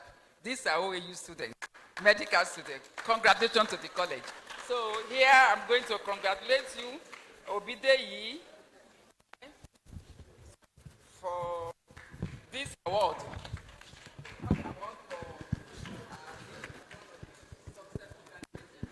Please, can others come out for group picture? Those who have been awarded. Your check now. And then for Zainab Olajumoke, congratulations.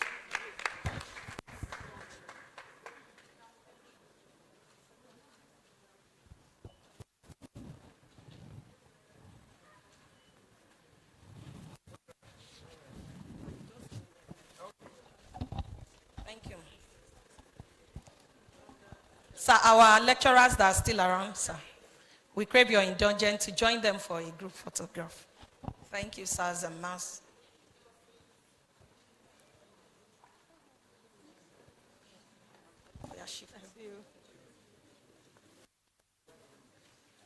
Daniel.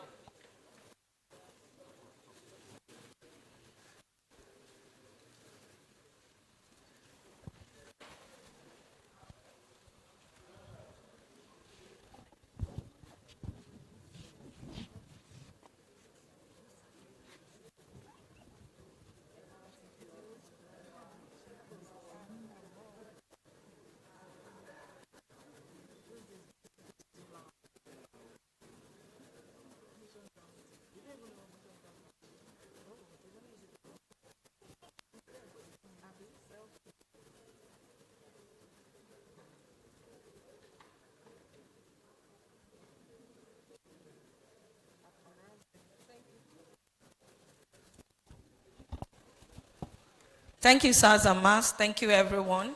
We hope that this token will inspire you to continue to aspire for greatness in all that you do. Okay, please, cutting of the cake. Please, before you sit down, our lecturers are retired but not tired. Please, don't be tired. Help us cut this cake and we're out of here. Please. The only other thing we have is commission with the project. We have prepared, upgraded the library with new ACs, new furniture, desktop and computers and printer, and books in almost every field of medicine. Please give us your A's. We want to hear of you doing great all over the world. We appreciate you. Please celebrate our daddies and mommies. Thank you, thank you, thank you so much.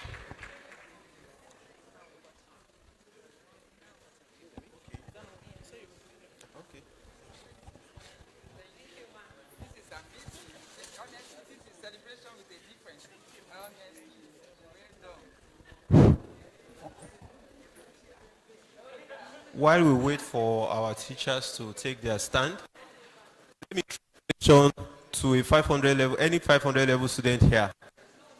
If a woman of the reproductive age group suddenly collapses in the market, what is the diagnosis until otherwise proven?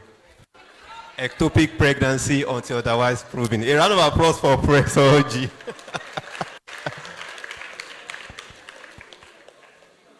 Yes, we want to do the cutting of the cake to the glory of God and to the benefit of mankind. Since this is Obafemi Awolowo University and we are in the teaching hospital complex, so we are going to say and recite OAUTHC, then we end up with AI. And once we say AI, our teachers will go ahead with the cutting of the cake. Please, sirs and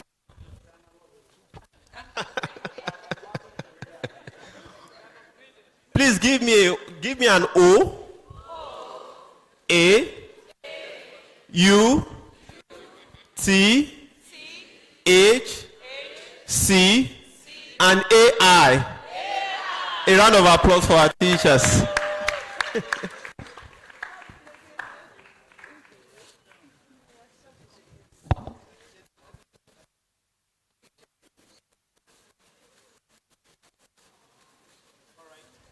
Please a round of applause for our teachers once again. Thank you, sirs, and thank you, mas.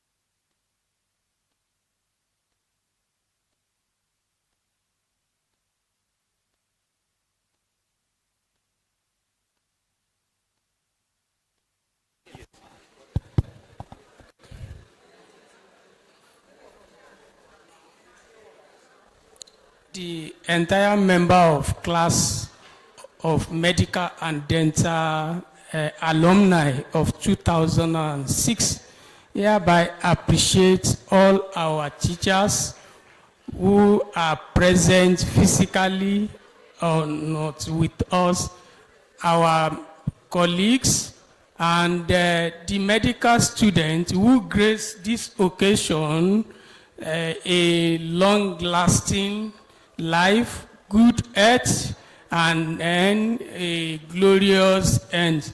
We also pray that all of you that took your time, leaving all your activities for today to grace this occasion, that God should bless you and reward you in manifolds.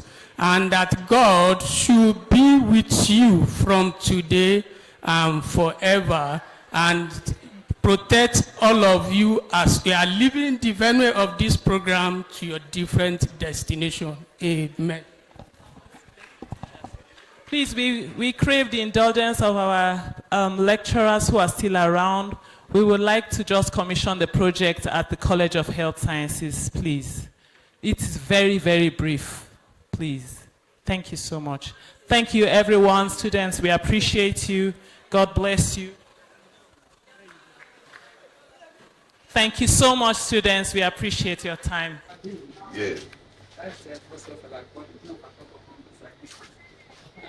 All our distinguished alumni who are celebrating their 28th anniversary of graduating from this Saturday of Learning. It's a great pleasure to appreciate you for all that you are doing. Or what you have done today, as I said, it was unique.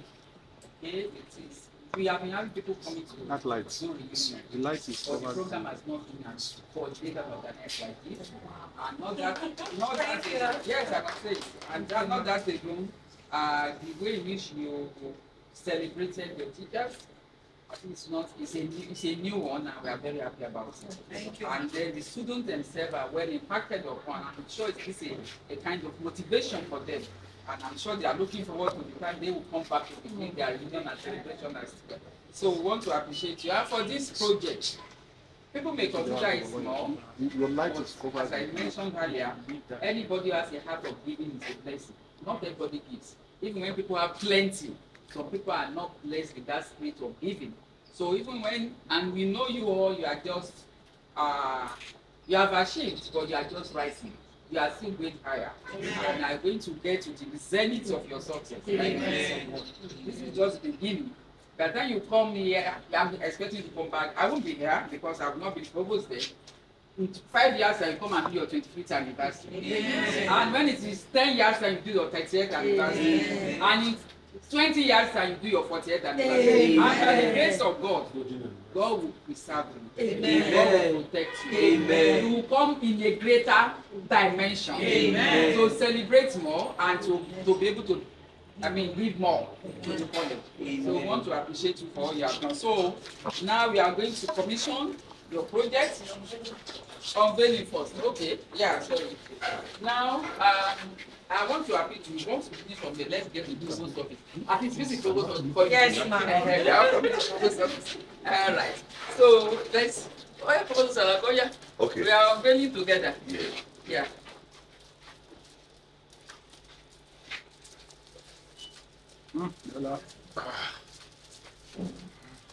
This is well secured and protected. Wow. Congratulations. Wow, this is a beautiful one.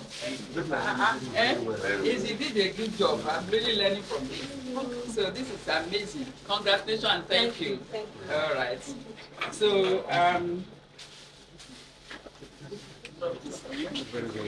so this is the Medical Student Library upgrade, a legacy competition from the esteemed class of 2006, commemorating 2 decades since our professional induction.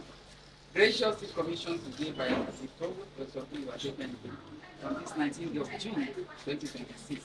To the glory of God and the benefits of humanity. Congratulations. Thank you, ma'am. The light is cool. Thank you. Thank you. You are bringing your hand. So, you then commission your legacy project. So, they go alone. Visit out. This very fanciful dollar, like the one that goes into Asoro. Highly secured. Highly secured. And then beautiful wooden materials, brilliant.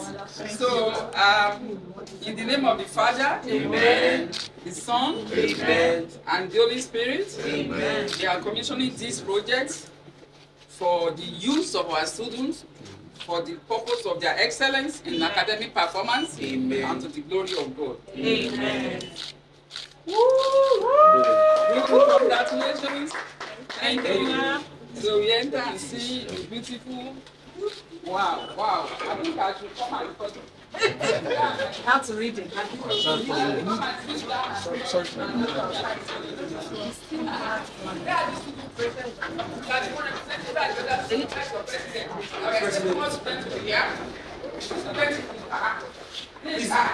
President of the tell us what and what you have done.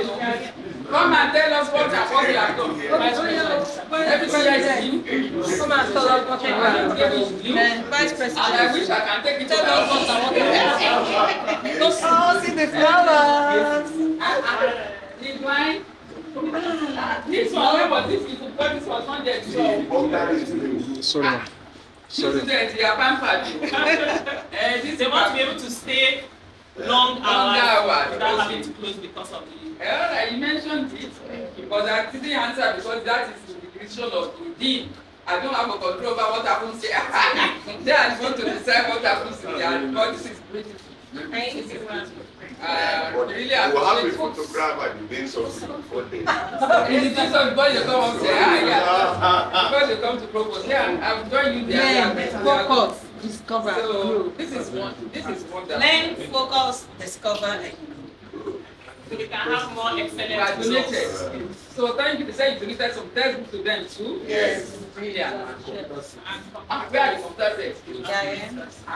People should have sent them off. You didn't send them. We send them off. With the printer. I think I should go and register as a student now. So that I can benefit from all these other. This is mine. This is how many computers? How many computers? Three computers. Yeah, I think you have just encouraged our students more. As I was telling you, many of them are coming up with wonderful researches that beyond what we used to do. This is AI generation. In our days, we don't have the time. We didn't have the time. We didn't have the facilities. Yeah. But now everything is that they are fingertips and they are really making good use of it. So I'm so glad that our students are world class. Wow. And I'm happy with them. So congratulations to our students. Congratulations to our alumni. Thank you for all the great things you are doing to ensure that we have the best support for our students, improving their medical education, making their life easier. This is making life made easy. As a computer person, Professor Aflabi was saying the other time, in our days, we have to go to do research. We have to find journals, go and research journals, photocopy them, and go and see them and be coming again. But life is made easy now. We are in a different generation. Thank God, we came there to stock it out for you, and we are now enjoying the benefit. Congratulations, everyone. Thank you very much. Thank you so much, our alumni, for doing this. And the router is coming to look at that. We need to take that's great. That is great. Somebody stay there. No, you won't take picture, you just move there. Okay. Take from here. So Yeah. you just please move in. So take from here.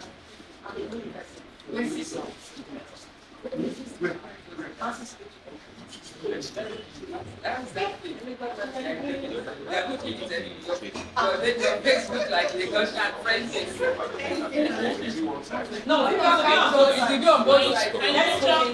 Picture capture both Yes, sides. yes, it will. But you want us to move back? Please, let's move back. Let's move back. Let's move back. All right. Students Can join too. So some two can be on this side. Some can be. Some can be on this side. You can go there. You can go there. Are